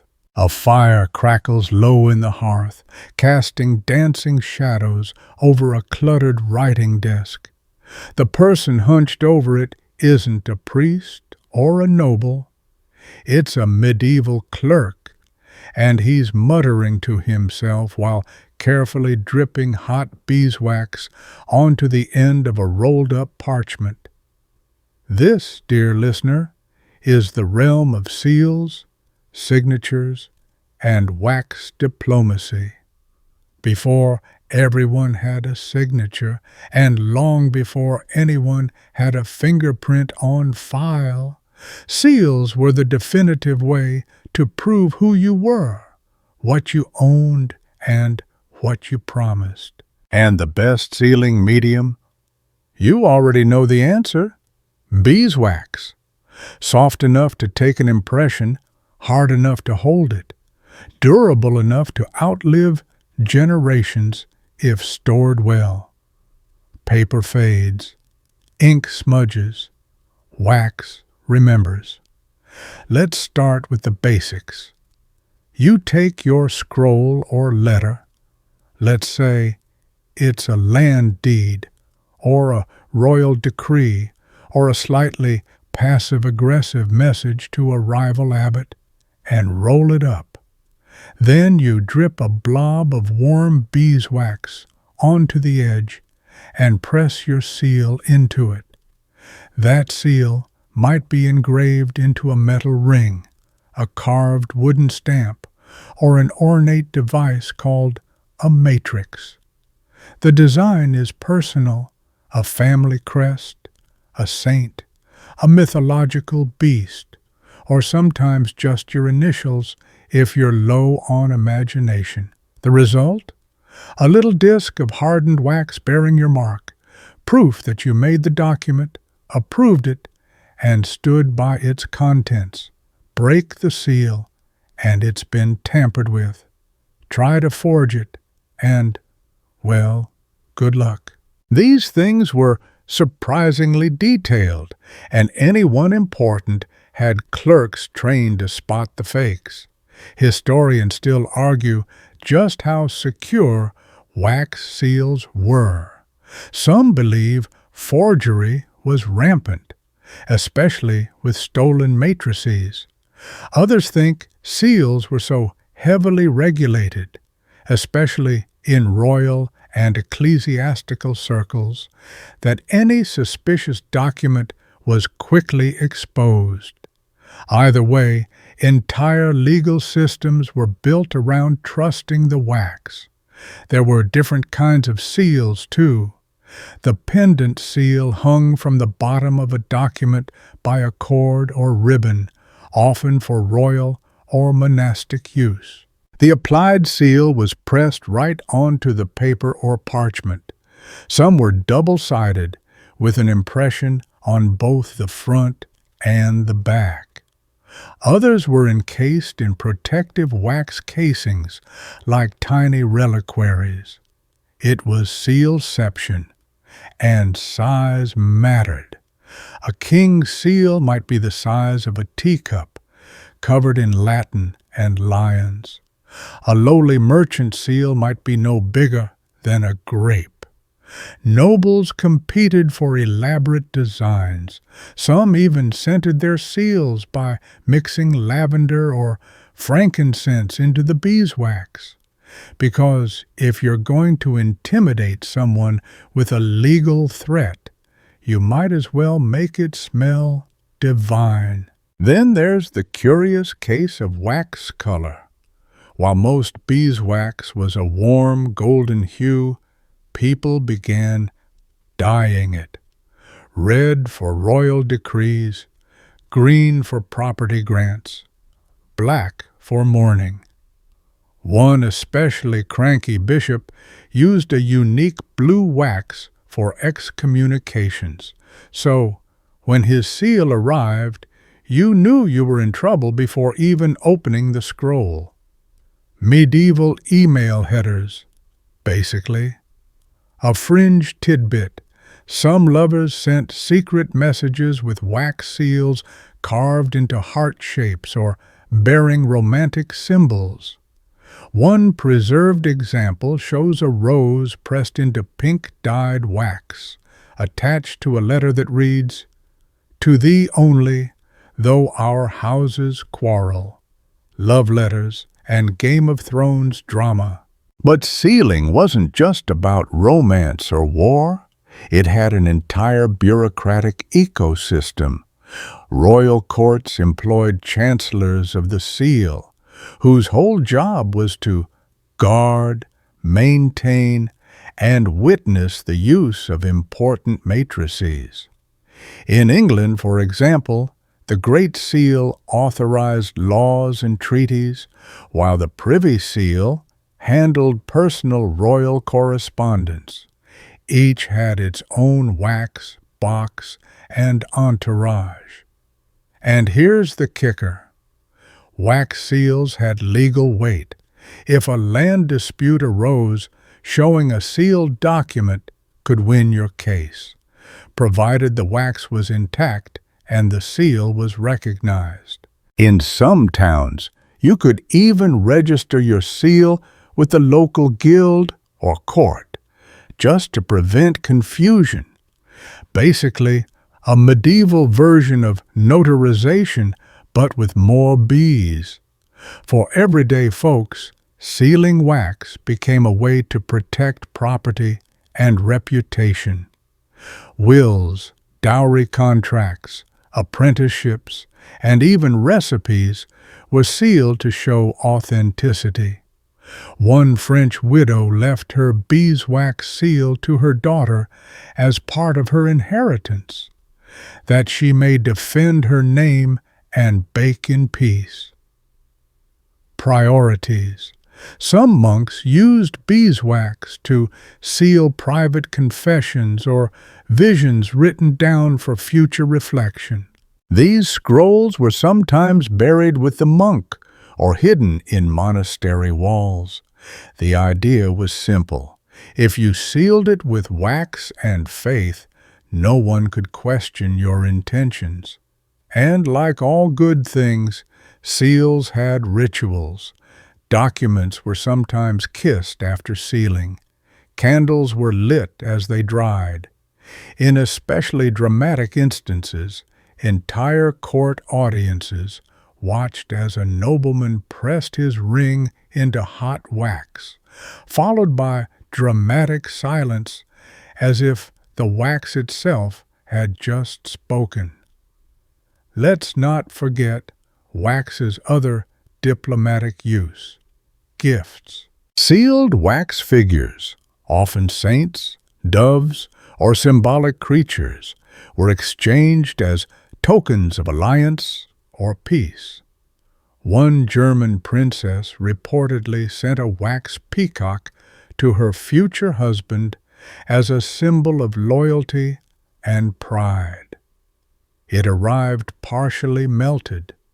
The marriage still happened. We assume no peacocks were discussed at the wedding. So tonight, if you're writing a letter, or let's be real, a text, you might spare a thought for the centuries of quiet clerks, whispering monks, and sharp-eyed chancellors who once leaned over desks just like yours. They knew that in a world of whispers, loyalty, and shifting power, sometimes all it took was a little wax to say everything. You're outside now, and the air smells of wet grass, pine smoke, and barn animals that haven't bathed since Pentecost. Somewhere nearby, a blacksmith is hammering. A dog barks. A rooster gets confused and crows at the wrong hour. Welcome to the medieval homestead, where daily life is a blur of chores, improvised tools, and beeswax everywhere again. Because in between royal courts and cathedral vaults, beeswax was quietly solving problems on the medieval home front. From the farmyard to the hearth, it was the medieval version of WD-40. Sticky, fixable, dependable, and miraculously versatile. Let's start in the kitchen, where things are either boiling, smoking, or covered in soot. Storage was a constant struggle. You had no fridge, no Tupperware, no cling film. So how did you keep your cheese from becoming sentient, or your salted meat from growing its own fur?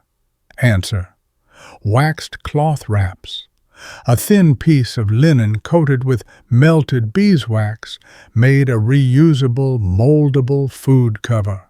It repelled moisture, blocked air, and, importantly, didn't taste like sheep fat, unlike the tallow alternatives.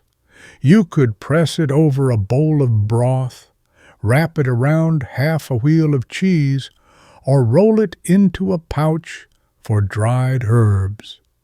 It worked, it smelled nice, and it didn't attract rats. A rare trifecta. You also had waxed jars, stone or clay containers sealed with a cap of fabric and a wax ring. This was especially useful for things like jams, pickled onions, or medicinal syrups. Beeswax kept the contents fresh and the bugs out. It also let you hear the most medieval of complaints. Who broke the wax on the plum chutney again? In wealthier homes, you might even find wax-coated wooden spoons and utensils, which help prevent splinters and stains. Beeswax acted as a natural finish, water-repellent, and safe for food. Bonus, it gave everything a faint honey scent, which was deeply preferable to the ever-present background stench of vaguely goat. But let's move to clothing maintenance, because fashion stops for no plague. Shoe polish didn't exist, but beeswax served the same purpose.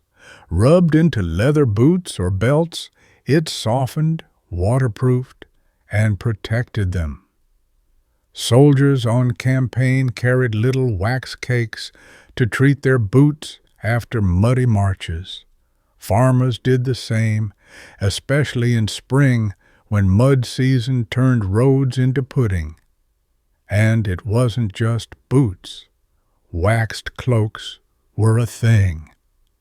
Before oilcloths became common, people would rub wax into canvas or linen capes to create a water-resistant layer. Not quite Gore-Tex, but better than shivering through a downpour with wet wool glued to your back. A quirky fringe use. Some folks dabbed wax onto threads before sewing to strengthen them and prevent fraying. This practice, called waxing the thread, is still used today by hand sewers and cobblers. Even medieval monks, when mending robes or stitching books, ran thread through a bit of wax first. So, next time you sew on a button, you're technically participating in a 1,000-year-old ritual. Now let's head out to the barn. Wax showed up in animal care, believe it or not. Some farmers used it to protect sheep wounds or seal small nicks on horses' hooves. There's even a record of beeswax being mixed with herbs to create an anti-fly balm for cows. You smear it on their ears and tails, and it repels insects, at least until the cow rolls in mud, which it inevitably does. And beeswax was used for tool maintenance, too. Iron tools rusted. A wax rub helped repel moisture and prevent corrosion, especially in winter when damp air crept into everything. It also made wooden handles smoother and less likely to crack. One blacksmith wrote, "A blade kept with wax shall not disgrace its wielder." Poetry and practicality.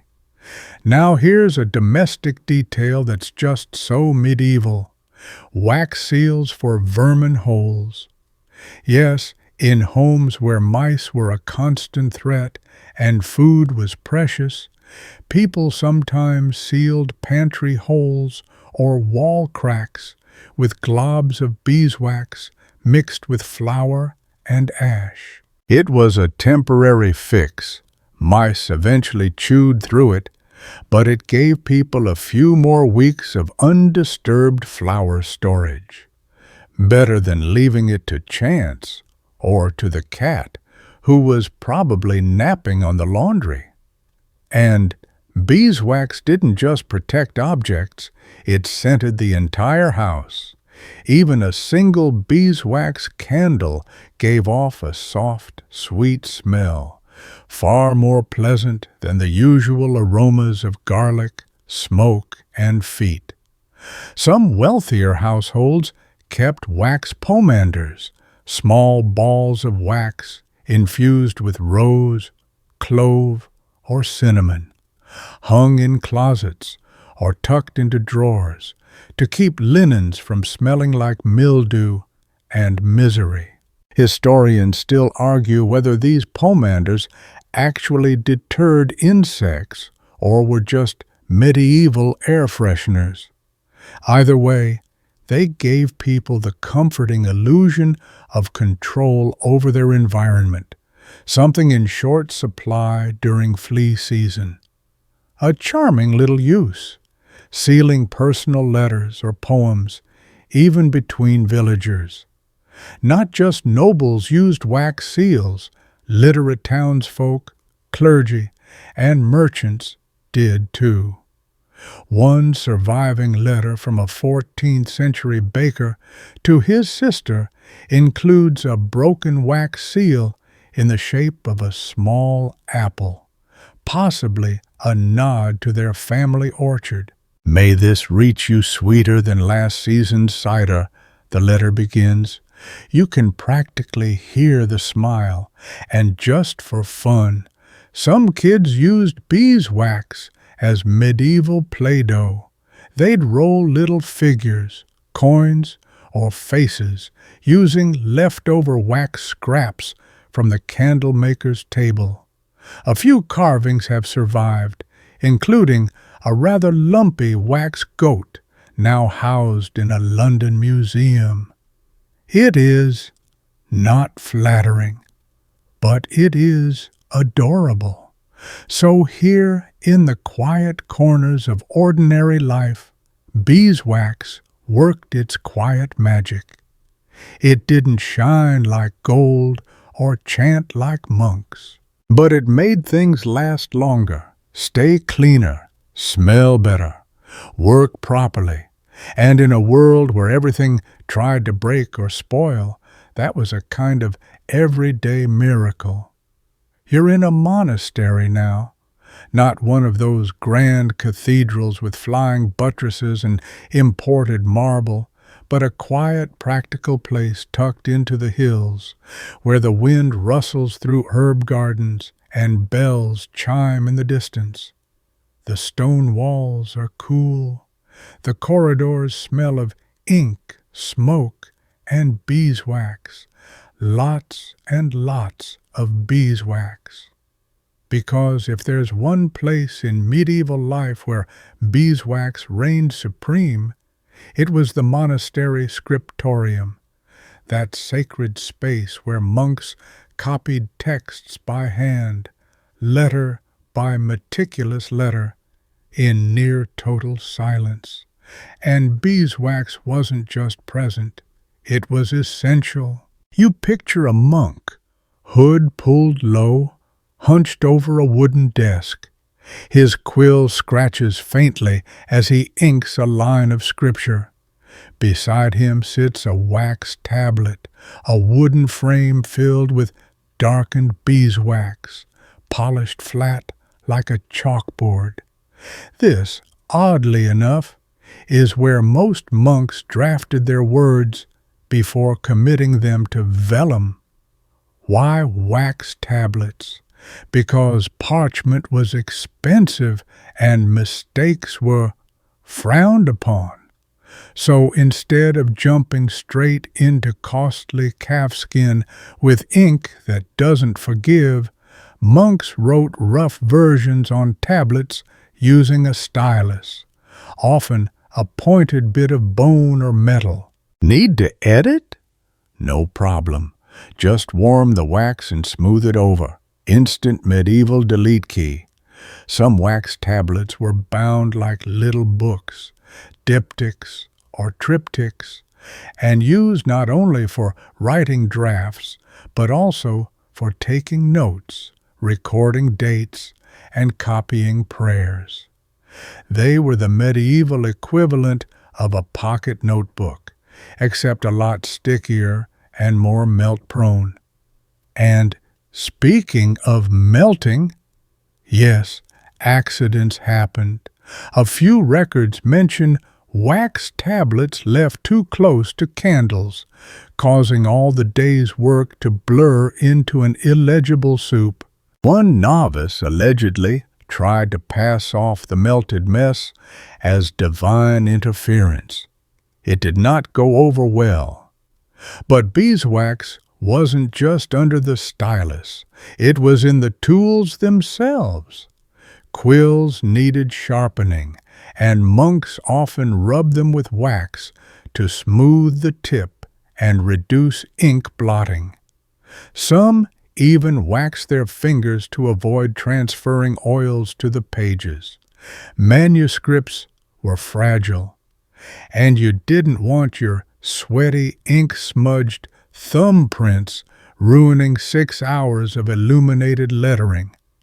And let's not forget the binding process. Once a manuscript was complete, the vellum sheets had to be sewn together and bound inside wooden covers, often wrapped in leather. Beeswax came in again, used to coat the thread, stiffen the stitching, and seal the inner spine. It strengthened the binding and prevented fraying, making sure the book could survive centuries of eager fingers and clumsy scholars. Sometimes monks also used beeswax in book preservation. A thin layer was occasionally applied to pages to protect pigments, especially in humid environments. Some pigments were temperamental. Verdigris, for instance, could eat through parchment over time. Wax helped slow the decay. That's right. Beeswax as early book insurance. A fringe tidbit for you. Some illuminated manuscripts actually incorporated colored wax into their decoration. Gold leaf was most common, of course, but red, green, and blue wax details were occasionally melted into margins or used to highlight sacred initials. The technique never caught on widely, probably because it was delicate and easy to smudge, but a few rare examples survive, glowing faintly even today. Now move deeper into the monastery, toward the altar preparation room. Here, beeswax appeared in yet another monastic task, making liturgical candles. Monks rolled wicks, melted wax, and poured it into molds for Mass. Some communities had specific candle-making days tied to saints' feasts or calendar transitions. One record reads, "On the eve of Michaelmas, the brothers made 100 candles, singing softly of fire and light." Historians still argue whether most monks made their own wax or bought it in bulk from nearby towns. Some abbeys had extensive beekeeping operations, others relied on donations or trade. But one thing's for certain, without beeswax, the rhythm of monastic life, its prayers, its texts, its quiet industry, would flicker and fade. And beeswax had other sacred uses in cloistered life. Sealing letters and scrolls, of course, with the abbey's unique crest, usually a saint, a cross, or a symbol from local legend. Monks used wax to mark correspondence, contracts, even recipes passed between monasteries. One such letter survives, a message from a German monk to his Irish counterpart, sealed with a wax rose, containing a recipe for fig preserves and a politely worded complaint about the unreliability of rain. Wax also factored into devotionals. Monks made tiny wax icons to place on personal altars or give as gifts during feast days. Some were molded into angels or lambs. Others bore inscriptions like Lux Mea, my light. In moments of solitude, a monk might light a single beeswax taper and sit in quiet reflection as it burned slowly down, the glow bouncing off manuscript pages and stone walls alike. And yes, beeswax appeared in the most practical of monastery moments too. A little rubbed on a stuck hinge, a drip added to a creaky floorboard, a dollop used to plug a drafty window. One monk's record from the 14th century reads simply, "Wax applied to the gap in the scriptorium wall, no longer hear the goats during evening prayers." But perhaps the most poetic use of beeswax in monastic life. Wax mixed with incense, used to create scented wafers that were burned during nighttime vigils. The scent, frankincense, myrrh, rose, sometimes cinnamon, rose with the prayers into the rafters. It was meant to calm the mind, lift the spirit, and remind the brotherhood of the sweetness of divine order. So there you are, deep in the monastery, wax tablet in hand, soft candle glow pooling on the desk, your thoughts half on the Gospel of John, and half on whether Brother Anselm has snuck the last of the fig paste. The wax is warm, the ink flows, the silence hums, and in this world of quiet discipline and reverent labor, beeswax holds everything together. Letters, prayers, pages, lives.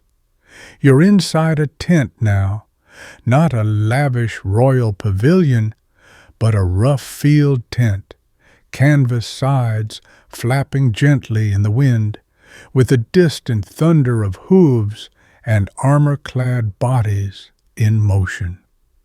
Welcome to the world of the medieval military campaign, where beeswax followed the army, not in song or ceremony, but as part of the gear that made war survivable. Because even in the mud and blood of battle, beeswax kept things dry, sealed, lit, and sometimes even alive. Let's start with armament care. A knight's sword wasn't just a weapon, it was a massive investment, practically an heirloom. And swords, like any metal tool, rusted. Soldiers and squires used beeswax to coat blades, arrowheads, and armor joints, forming a moisture-repelling barrier. Especially on long campaigns where rain, river crossings, or sweaty leather scabbards made rust a daily enemy, this wax coating meant the difference between a clean draw and a corroded mess. Even shields and wooden hafts got the treatment. Wax mixed with pitch or resin created a protective finish that sealed cracks, prevented splinters, and gave weapons a longer lifespan. Something you cared about a lot when replacements involved a blacksmith 5 towns away and a very distracted supply line. Now, look down at your boots. They've tramped through bogs, gravel roads, and possibly something unspeakable left behind by the cavalry. If you're lucky, someone back at camp has been rubbing beeswax into your leather soles and seams, keeping the water out and the material supple. Soldiers wrote about this constantly. One 14th century English footman called beeswax the balm of the march. And not just for feet. Horse tack, saddles, even tent seams got the same beeswax rub down. But wax wasn't just for maintenance. In the chaos of a campaign, writing mattered too. Commanders sent urgent letters, sealed with blobs of beeswax stamped by the family crest, a symbol of rank or the sigil of an order. These seals weren't just decorative, they proved authenticity. If you received an order sealed with Duke Alaric's griffin, you obeyed. If the seal was broken or looked odd, you got suspicious. Forging wax seals during wartime was treason, plain and simple, and some armies carried portable seal boxes, complete with stamps, wax, and wicks, for rapid correspondence on the go. A fringe tidbit. Some captains used colored wax to mark the urgency or nature of a message. Red meant attack. Green meant regroup. Blue was for supplies or neutral communiques.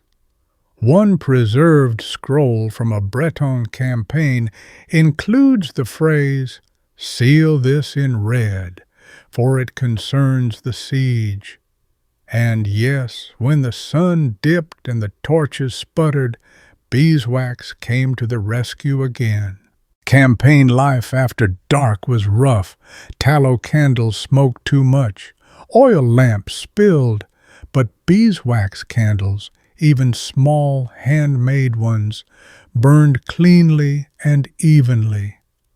Officers kept them in travel chests, monks in supply carts, and the more superstitious soldiers tucked tiny stubs of wax candles blessed by monks into their satchels, hoping the light would protect them in battle.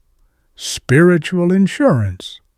Let's shift now to field medicine, which was, let's call it, experimental. But even here, beeswax had its place. Medieval medics used it to seal wounds, especially large gashes or post-surgical sites. When melted and poured carefully over a stitched wound, beeswax acted as a kind of early bandage. It protected the injury from dirt, slowed bleeding, and even offered mild antibacterial benefits. A 15th century surgeon named Theodoric of Lucca recommended a wax and oil salve for arrow wounds, claiming it softens pain and keeps corruption at bay. Historians still argue whether this was a placebo or an actual medical advance, but some modern studies suggest beeswax's mild antiseptic properties might have helped, at least more than, say, stuffing wounds with moss or ashes. More medically curious? Wax was sometimes used to mold prosthetics, temporary noses, fingers, or ears, fashioned from stiffened cloth and beeswax, especially for injured nobles expected to return to courtly life. One German knight is recorded as wearing a wax nose fitted to a strap that looped around his ears. It was pale, slightly lumpy, and reportedly scared children, but it worked. But perhaps the most evocative military use of beeswax? Votive figures and battlefield offerings. Before battle, some soldiers would light small wax candles or burn wax figurines shaped like saints, swords, or doves, each one a symbolic prayer. "May St. George guard my sword arm," one note read, attached to a wax figurine found buried near an old battlefield in France. These rituals weren't official, but they were widespread, half faith, half superstition, fully human. In certain nightly orders, beeswax offerings were sent back home in exchange for prayers. A commander might order the creation of a wax replica of the Virgin, wrapped in linen and sent to a monastery, asking the brothers to pray for a safe campaign. Think of it like medieval crowdfunding, but with candles instead of coin. And beeswax made its way into battlefield records, too. After a victory, commanders or scribes might seal their reports with elaborate wax seals, symbolizing the triumph and the restoration of order.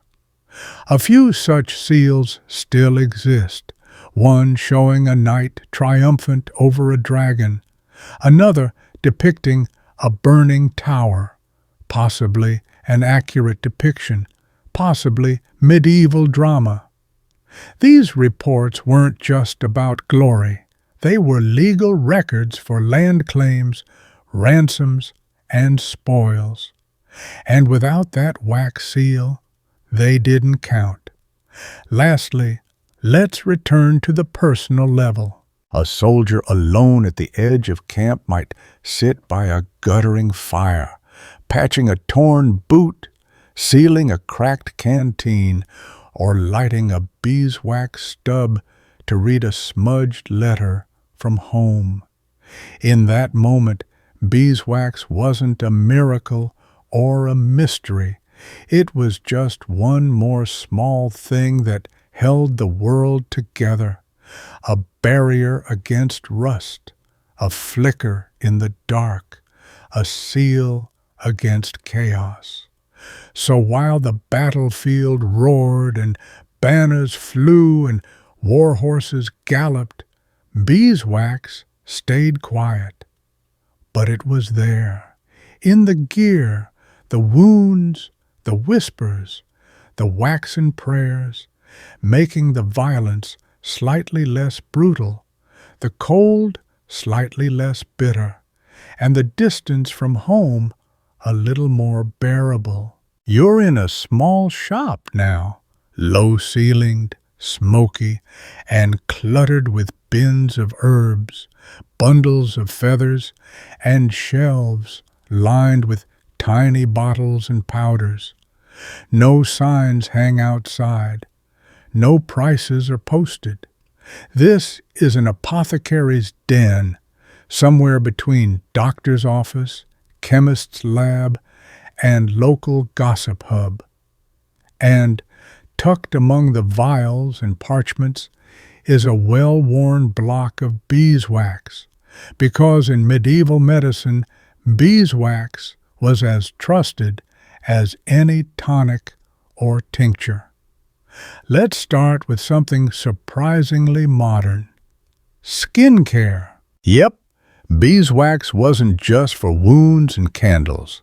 Apothecaries used it to make ointments, balms, and salves, many of which were applied to dry skin, cracked heels, sunburns, or occasionally to what medieval texts call the wind-ravaged face, a fancy way of saying chapped cheeks.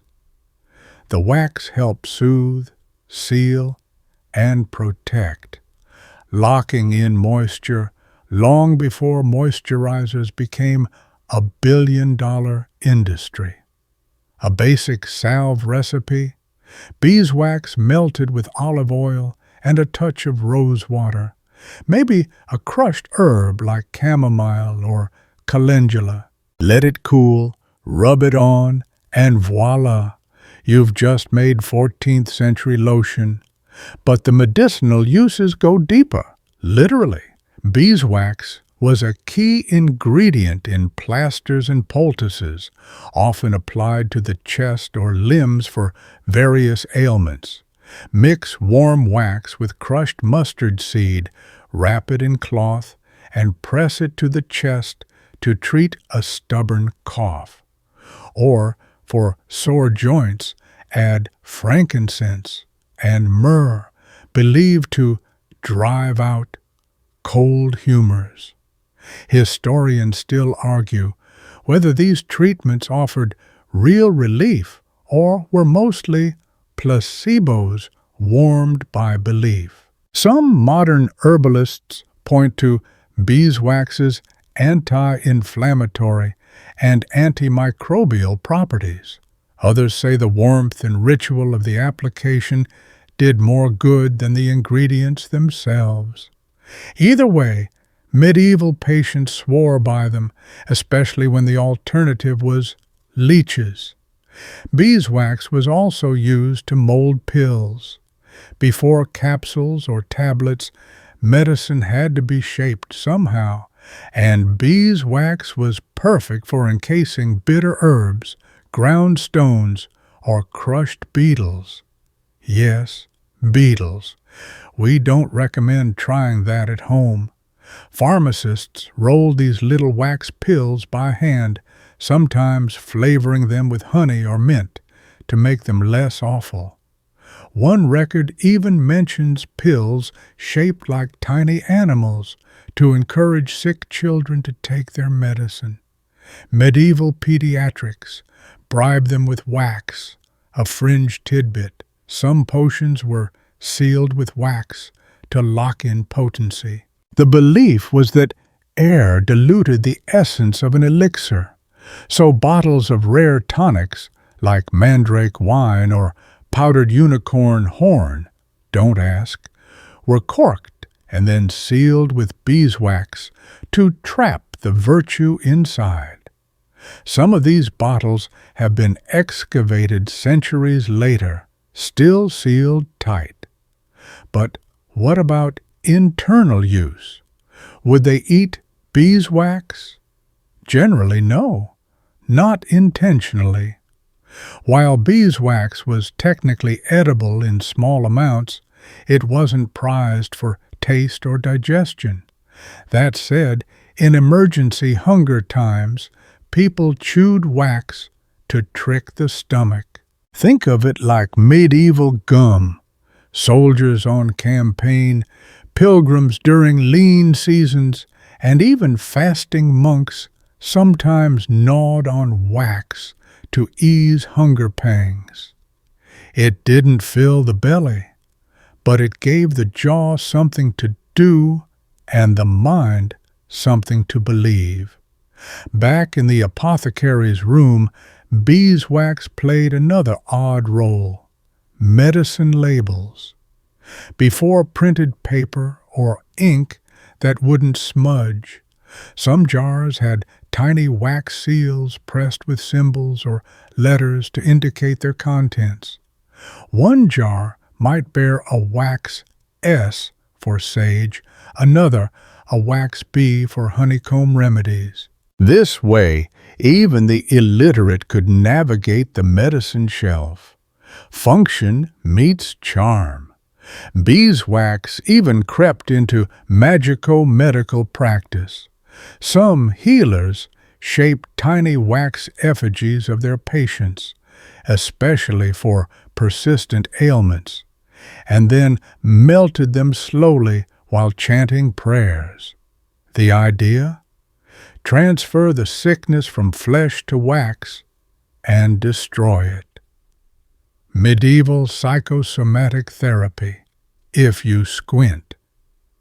One German text describes a ritual where wax was shaped into a diseased liver, smeared with ash, and burned at dawn while calling on Saint Wolfgang.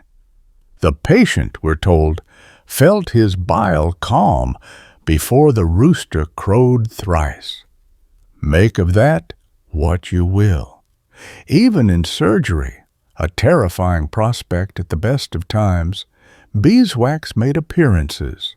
Wax-coated linen strips were sometimes used as makeshift bandages, especially for wounds that needed to be sealed against dirt and dampness.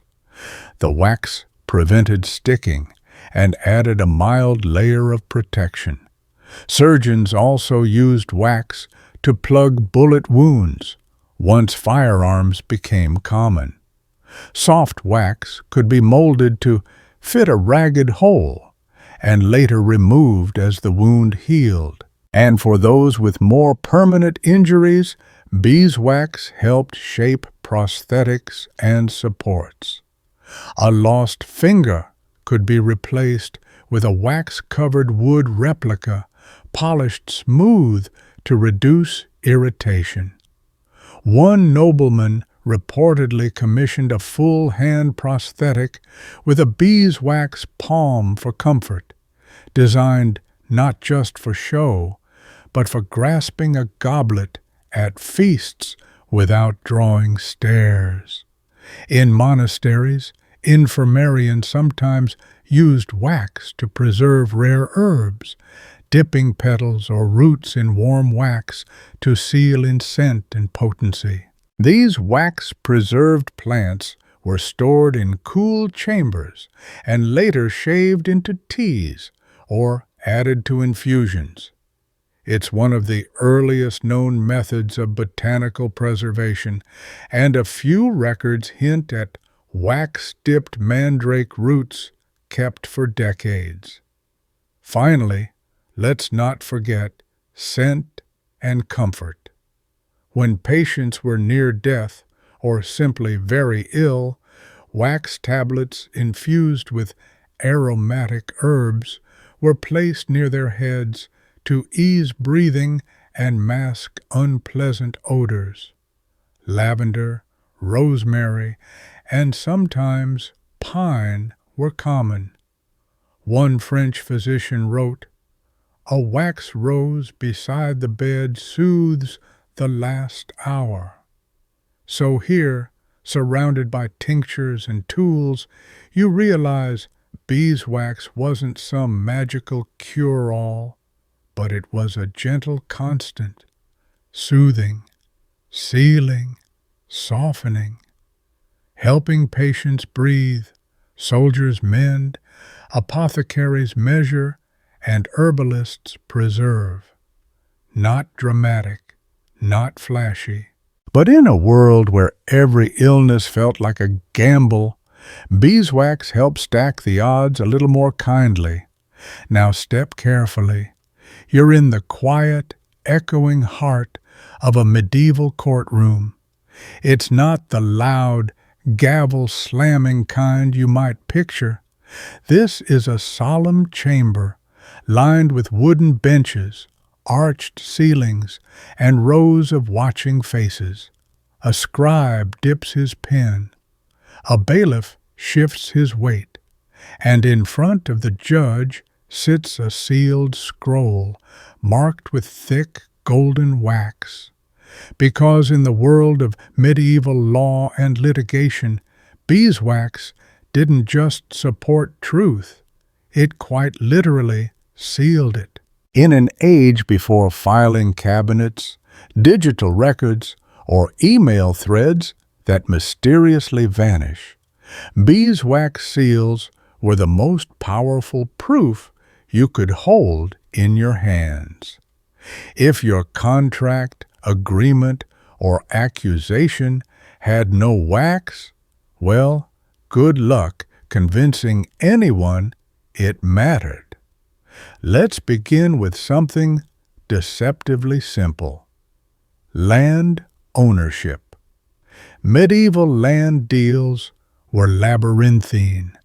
Titles passed through families, changed hands via marriages, gifts, and bribes.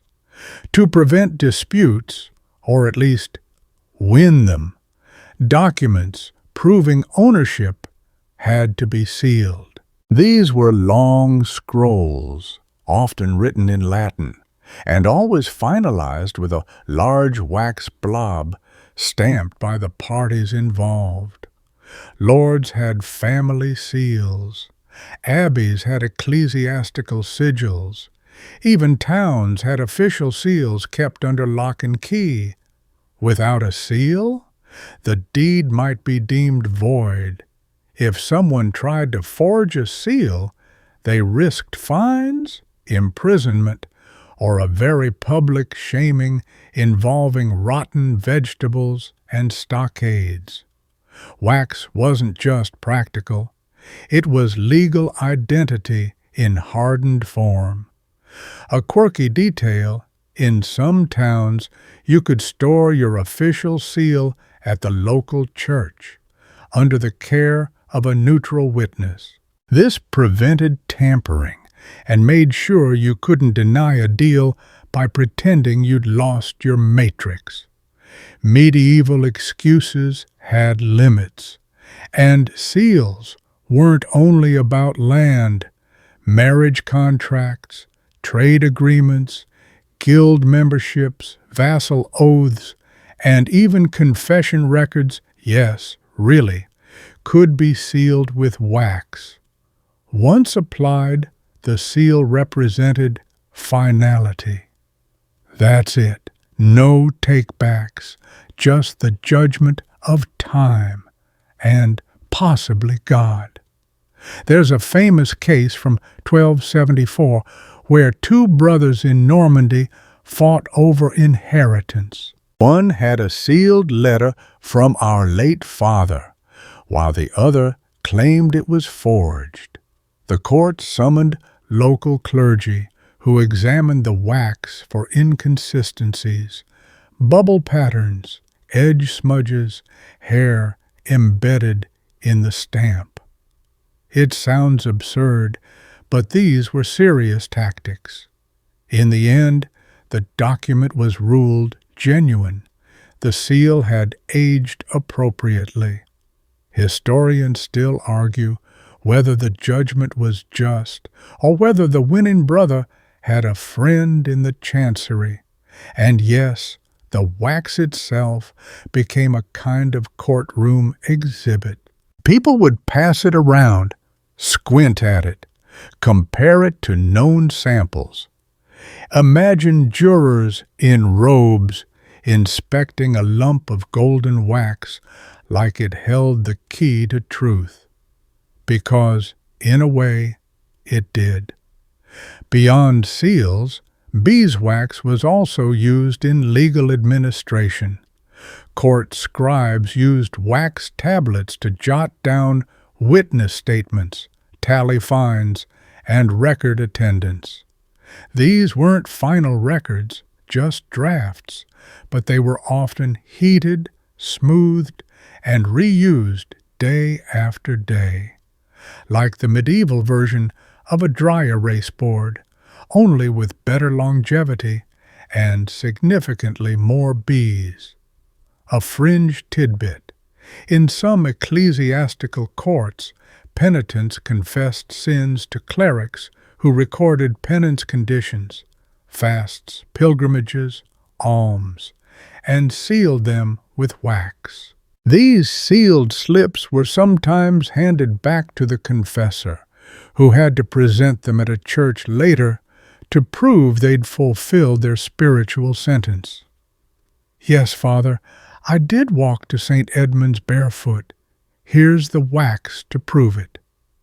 Then there were the wax fines. Not all penalties were paid in coin.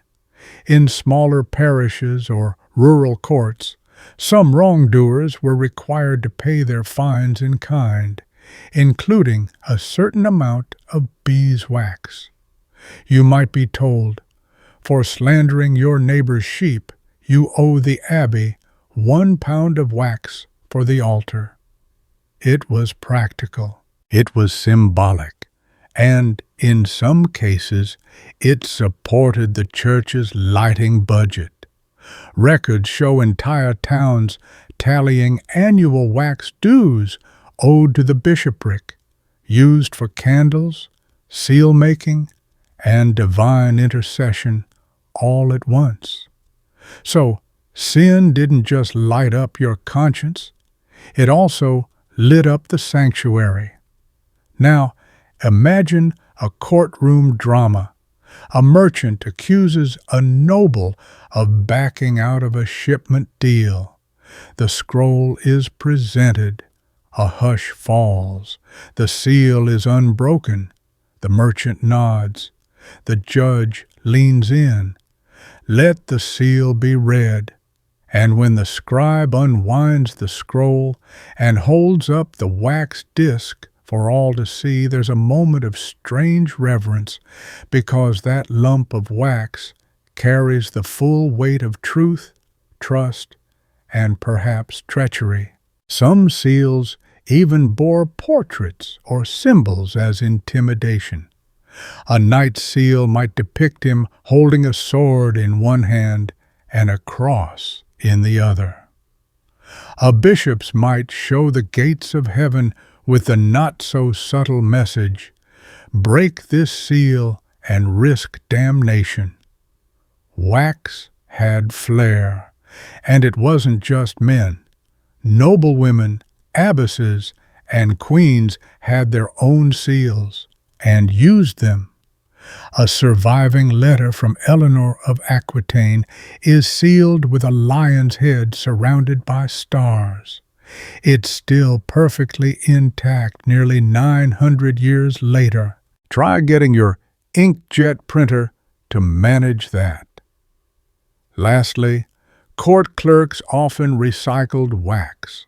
Once a case was resolved, old wax from dismissed scrolls might be melted down to make candles or seal newer documents. Justice may have been blind, but it wasn't wasteful. So as the courtroom empties and the judge's voice fades into murmurs and rustling robes, think of how many truths in history were pinned not by swords or speeches, but by a warm drop of wax and a steady hand with a seal. In an age where every word could be questioned, wax offered certainty, solidity, and just the faintest scent of honeyed permanence. You're in a merchant's booth now, half market stall, half alchemist's nook. The air buzzes with voices haggling over wool, spices, and salted fish. But here, tucked behind bolts of linen and clay jars of dye, are little golden bricks of beeswax wrapped in cloth, each stamped with a mark that says, "This came from somewhere important." Because in the sprawling web of medieval trade and economy, beeswax wasn't just barter. It was a bona fide currency of trust. Let's back up. Picture the medieval world as a network of towns, fairs, ports, and dusty roads. And somewhere in all that, people are trying to exchange value without the convenience of coins or clear banking systems. Enter beeswax. Why beeswax? First, it kept well. It didn't rot, mildew, or spoil like grain or cheese. Second, it had intrinsic utility. Everyone needed wax for lighting, sealing, preserving, polishing, even healing. Third, it had a kind of quiet prestige.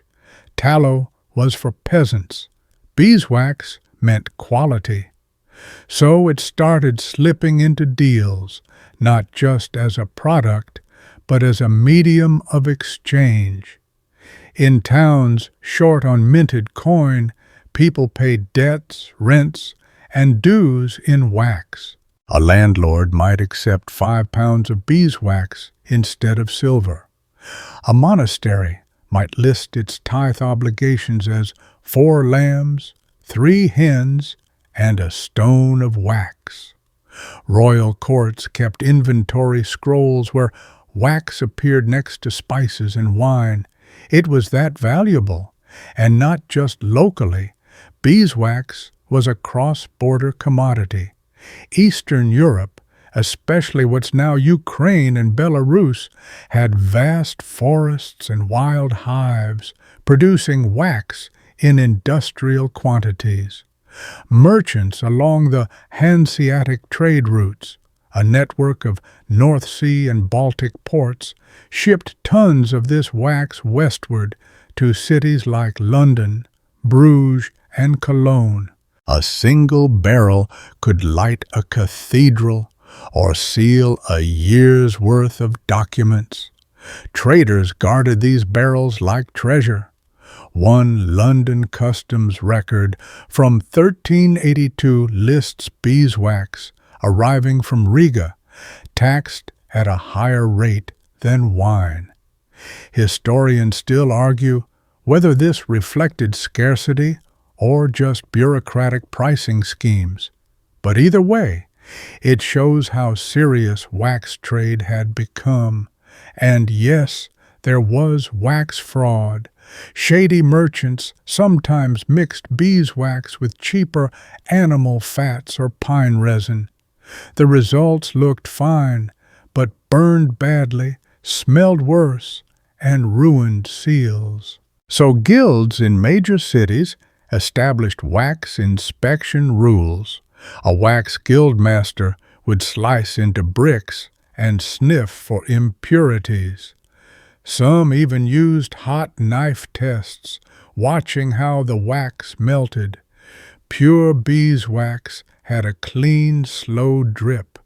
Adulterated wax bubbled or hissed. A fringe tidbit.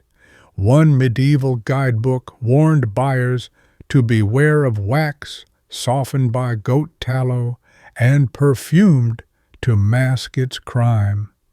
Which, honestly, sounds like the title of a murder mystery. Cities had their own wax standards.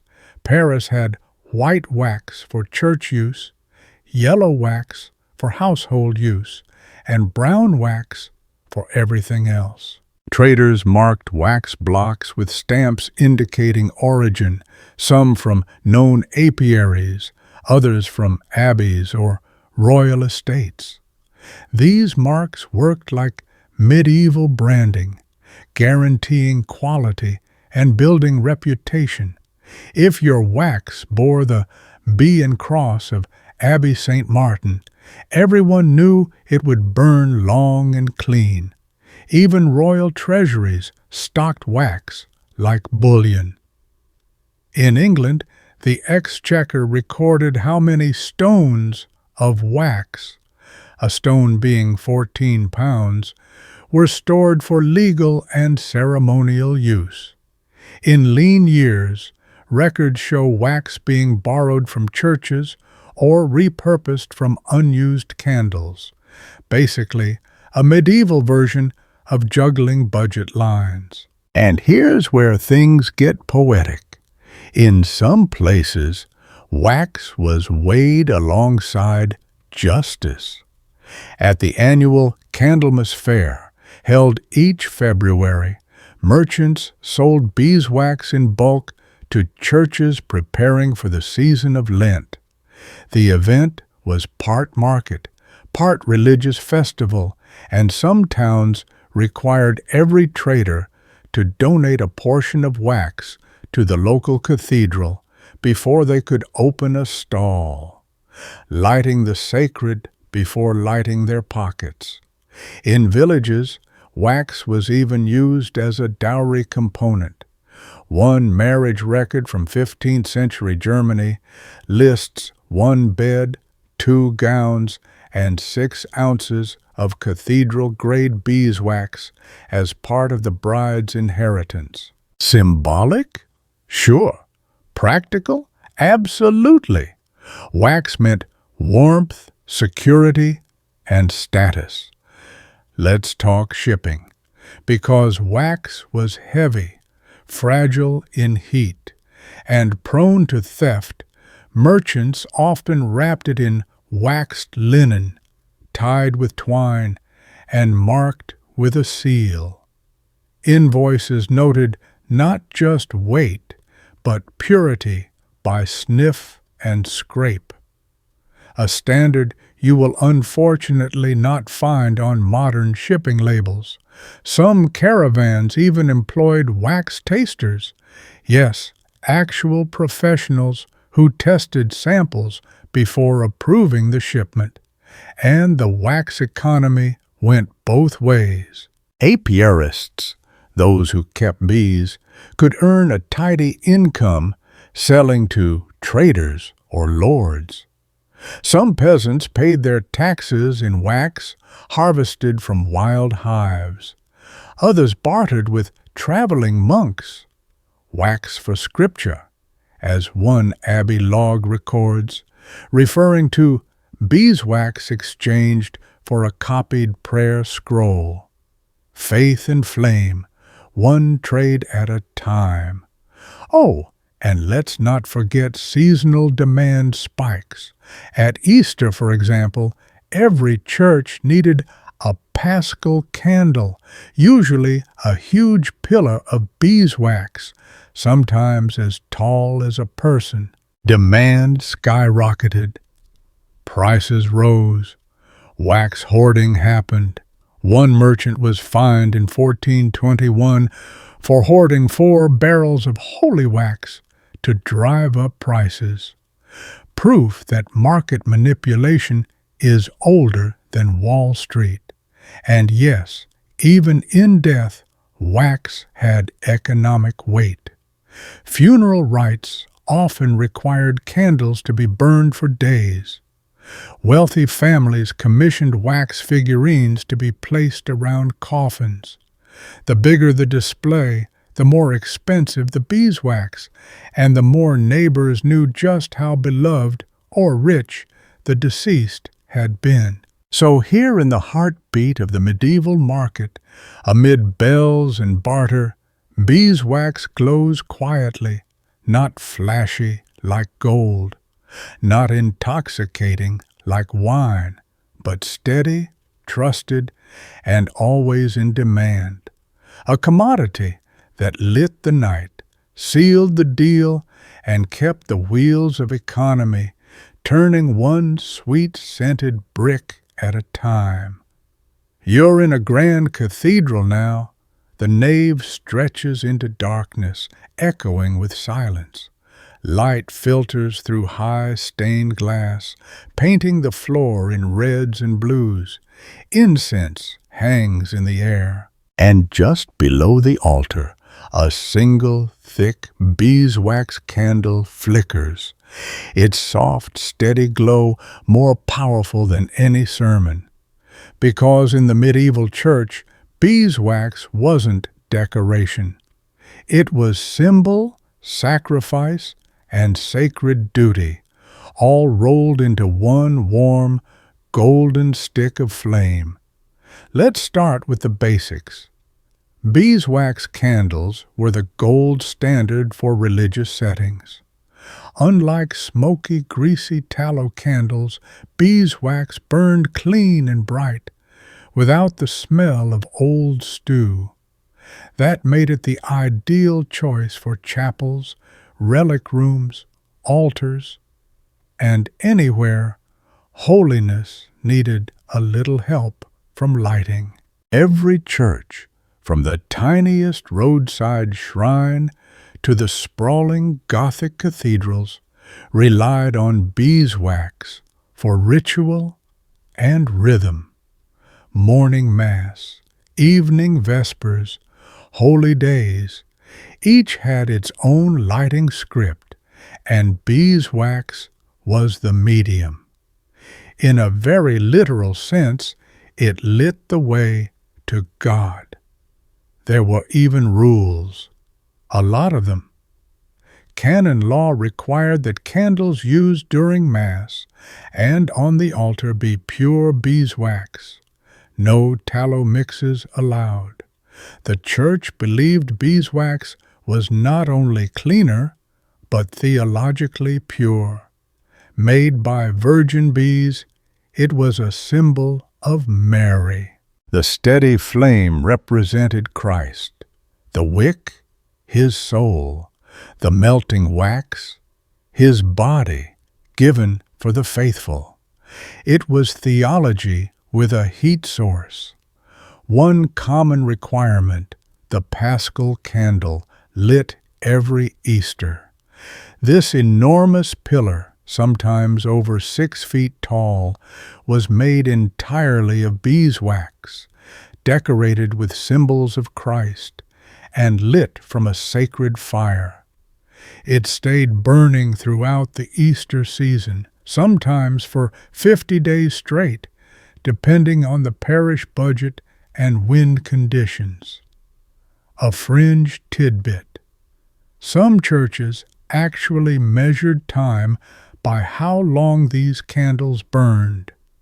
Before mechanical clocks were common, monks tracked the day in candelae, units of time based on inches of candle consumed. 1 hour, give or take a drip. And if you're wondering where all that wax came from, well, the church had a system. Faithful lay people were expected to donate beeswax as part of their alms. On holy days, especially Candlemas, February 2nd, people brought wax to be blessed, measured, and melted into new candles. It was both an offering and a form of spiritual insurance. A pound of wax might light your prayer, or reduce your time in purgatory. Richer patrons could commission custom candles, sometimes in their own likeness. Yep, wax effigies. One duchess ordered a candle shaped like her, kneeling in prayer, arms clasped forever in devotion. It stood in the cathedral for decades. Other patrons had entire chandeliers made from beeswax, decorated with gold leaf and tiny icons. Medieval lighting wasn't always subtle. And then there were the miracle candles, those that supposedly burned for days without shortening, or relit themselves mysteriously, or gave off the scent of roses. Historians still argue whether these were accidents, embellishments, or a clever mix of extra oil and hopeful storytelling. One bishop wrote in his diary, "The candle burned through the night untouched by wax's hunger. I can find no trick in it, yet neither do I credit angels." Either way, miracles or not, candles meant presence. During funerals, dozens might be lit to honor the dead.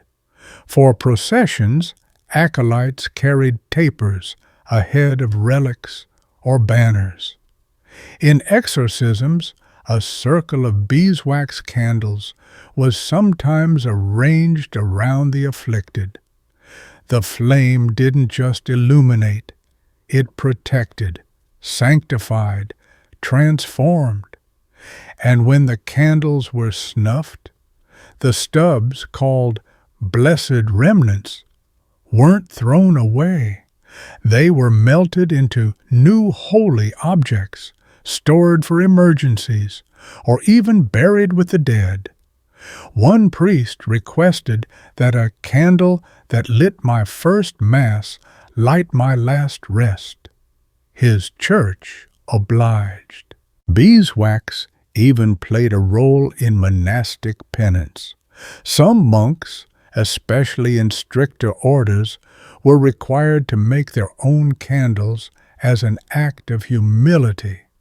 From tending hives to melting wax to dipping wicks, it was spiritual labor. The idea, if you want to pray by candlelight, be willing to suffer the bees. And yes, there were beekeeping monasteries that became famous for their wax. Abbeys like Cluny, Citeaux, and Glastonbury managed entire hives just to meet liturgical demand. Their wax was considered purer, holier, even, if you believe the marketing, brighter. They sold it in bricks stamped with tiny saints, shipped it across kingdoms, and guarded their recipes like holy relics. A poetic use. During Lent, when the world dimmed and music went quiet, some cathedrals reduced all lighting to a single candle before the altar. People came just to sit in that gentle glow, to let the silence seep into them. One chronicler writes, "The flame spoke louder than the priest. In its warmth we remembered the promise of spring." And beeswax made its way into church art too. Some votive offerings were cast entirely in wax. Tiny wax feet for healing leg pain, wax infants for prayers over sick children, even wax livestock for better harvests. These were placed near saint shrines or hung from chapel rafters like sleepy mobiles of human hope. But not all candles were large and ceremonial. Sometimes, in the hush of a side chapel, a widow lit a single beeswax taper and whispered the name of a loved one. In that moment, the candle was not a theological metaphor or church inventory item. It was memory, warmth, grief. So as you walk slowly through the cathedral, past arches carved by lost hands and floors worn smooth by centuries of feet, the light from beeswax still flickers. It casts shadows on stone saints, dances over gold altarpieces, and settles into the folds of old prayers. No fanfare, no shouting, just the steady promise of light in the dark, flame as faith, and wax as the vessel. Now, you're not in a church or battlefield or apothecary's hut. You're at a feast. Long trestle tables creak under the weight of trenchers, pies, and flagons of mead. There's music in the air, lutes, laughter, the occasional bark of a drunk noble, and above it all, dripping gently into polished holders, are dozens of beeswax candles glowing like miniature suns, because in the halls of the wealthy, beeswax was luxury, and everyone knew it. Let's be clear. Tallow was for peasants. It smoked, it stank, it attracted insects, and sometimes exploded with a sizzle if the fat wasn't rendered right. Beeswax? Beeswax was refined, prestigious, and expensive. So expensive that simply burning it during a dinner was a status flex, like wearing ermine or owning more than one bathtub. In noble households, lighting was part of interior design, even if that term didn't exist yet. Chandeliers of iron or wood hung above banquet tables, dripping with beeswax tapers. Wall sconces glowed. Candles floated in bowls of scented water. Some servants were tasked with trimming wicks and rotating candles to ensure an even burn, because heaven forbid your guests think you ran out of clean wax halfway through the roast goose. The wax itself? Often custom blended. Wealthier estates added herbs or essential oils, lavender, rosemary, sometimes rose, to their candles. The scent signaled refinement. Guests commented, and yes, beeswax candles were gifted, hoarded, and counted like coin. A record from a 15th century English manor lists 12 rolls of wax for dining chamber only, not to be touched by kitchen staff. And speaking of kitchens, wax even touched the food. Not directly, though that happened too, but in the form of molded decorations. Beeswax was used to create miniature sculptures, flowers, fruits, even symbolic animals to decorate platters. These were dyed with natural pigments and arranged to impress diners before being whisked away. One Italian noble's wedding feast included a wax replica of the family crest, an eagle clutching a turnip perched beside every roast. A fringed tidbit. At some royal feasts, wax was molded into edible disguises. Think roast pheasant dressed up to look like a peacock, complete with wax feathers and gold-painted beak.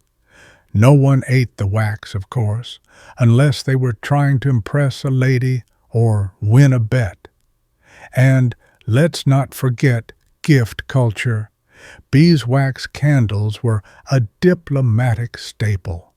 When nobles visited other courts, they often brought finely made candles, sometimes carved with personal emblems or wrapped in embroidered linen.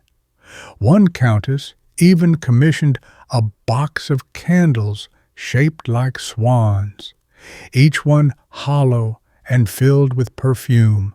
These were meant to be burned in the bath because, yes, medieval rich people took mood lighting seriously. But it wasn't all about feasting and flexing. Beeswax also marked rites of passage in the noble world.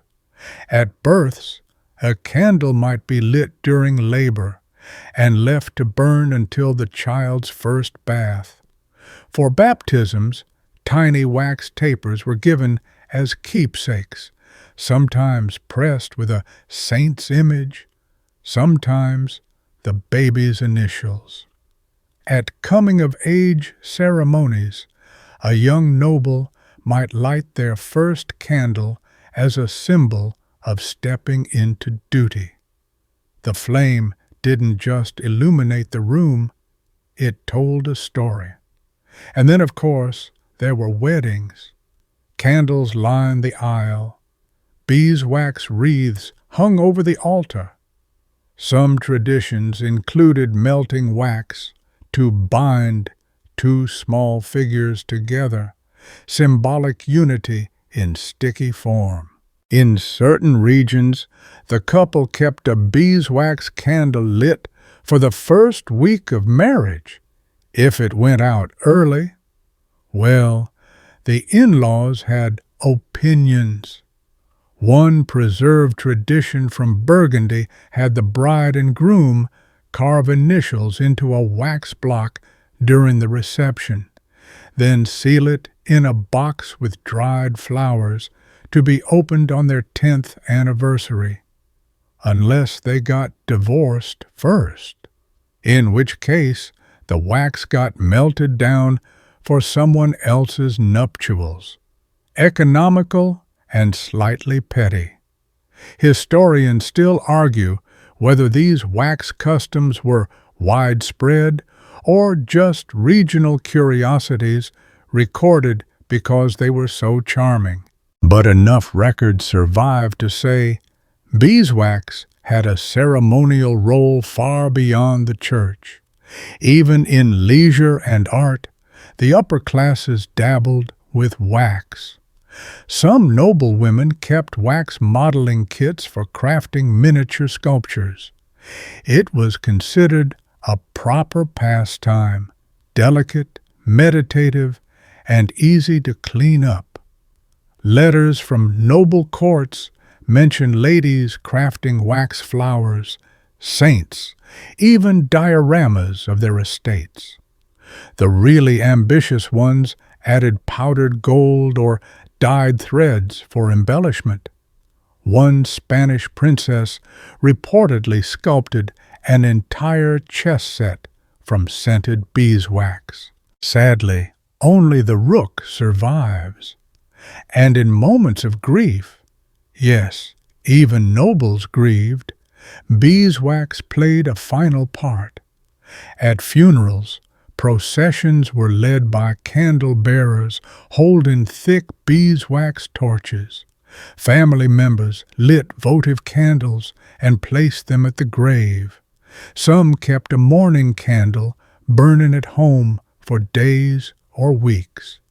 The wealthiest families commissioned wax effigies of the deceased, life-sized, painted, and eerily lifelike, to be displayed during memorial services. Creepy? Maybe, but it gave people something tangible to mourn. In fact, a wax effigy of Henry VII remained on display in Westminster Abbey for centuries after his death. It wore his clothes. It carried a scepter. It looked like he might start breathing again any moment, which is exactly the effect they were going for. And even after all the grandeur, the rituals, the carefully molded swans and golden tapers, beeswax had one more quiet role: memory. A widow lighting a beeswax taper in her husband's empty chair. A noble lighting a candle for a child gone too soon. A servant saving the stub of a wedding candle not for ceremony, but for warmth on a cold night. Because no matter how grand the hall, how lavish the feast, or how noble the name, everyone in the end needs a little light.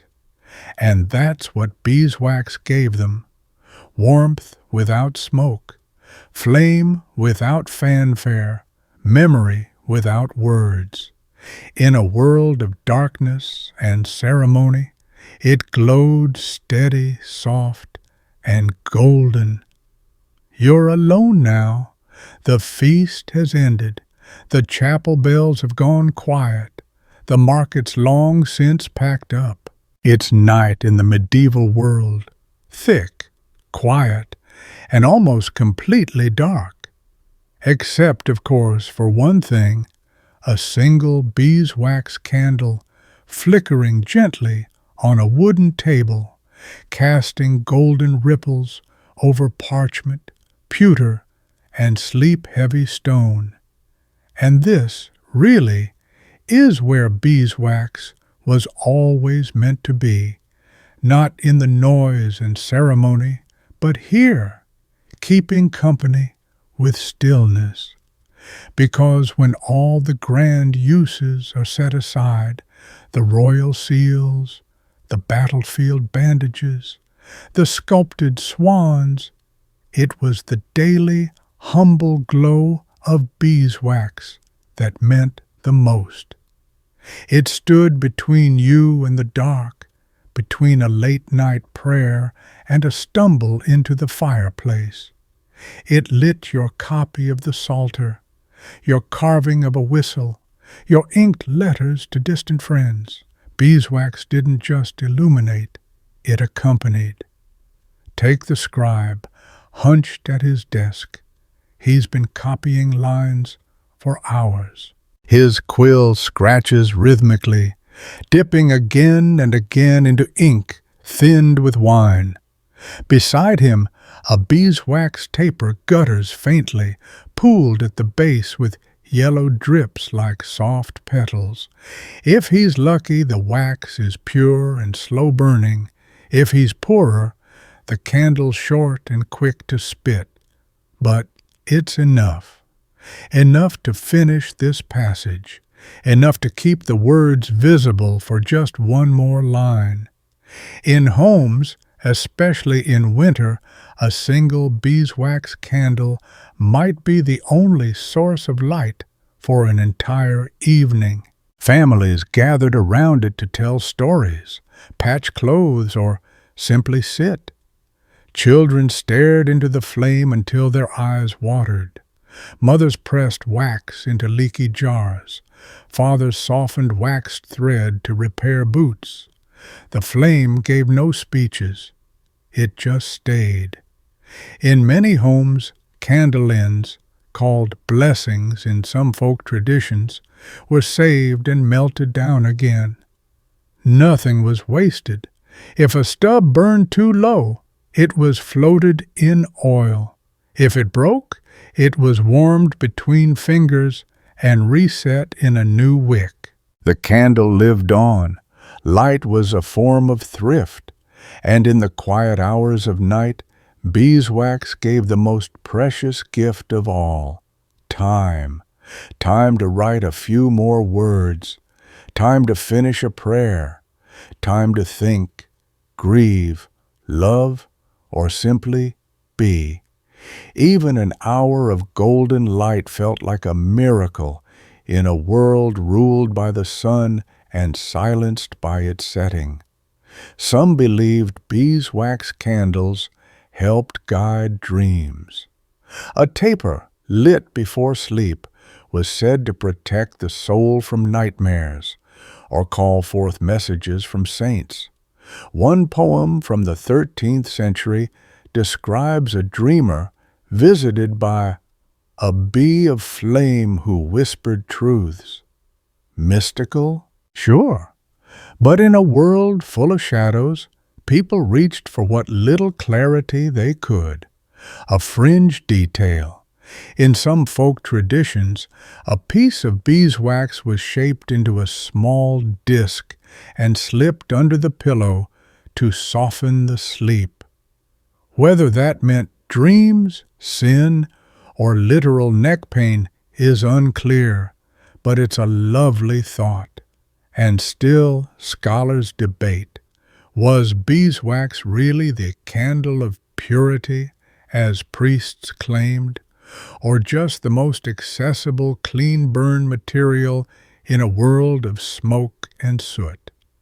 Was its high status earned or inflated by centuries of church preference? Did the average peasant burn beeswax, or just watch it glow in someone else's chapel? These are fair questions. Historians don't always agree, but one thing's certain. Beeswax was everywhere, in ways both big and small. It carried letters. It healed wounds. It framed the dead and brightened the living. It was a luxury, a tool, a ritual, a comfort. And it endures. Open a drawer in an old monastery. Find a stub of wax, still faintly scented. Touch a parchment edge and feel the seal that hasn't crumbled in centuries. Light a beeswax candle today and watch the same slow golden flicker seen by scribes, queens, foot soldiers, and forgotten children. And maybe, just maybe, if you listen closely, you'll hear them in the flame. Now let the images dim. The candle gutters low, its pool of light shrinking to a soft golden halo. The medieval world fades with it, slowly, gently. The clang of forges, the chant of monks, the rustle of parchment, they all fall silent. You're left with warmth, wax, a wick, and the slow rhythm of breath.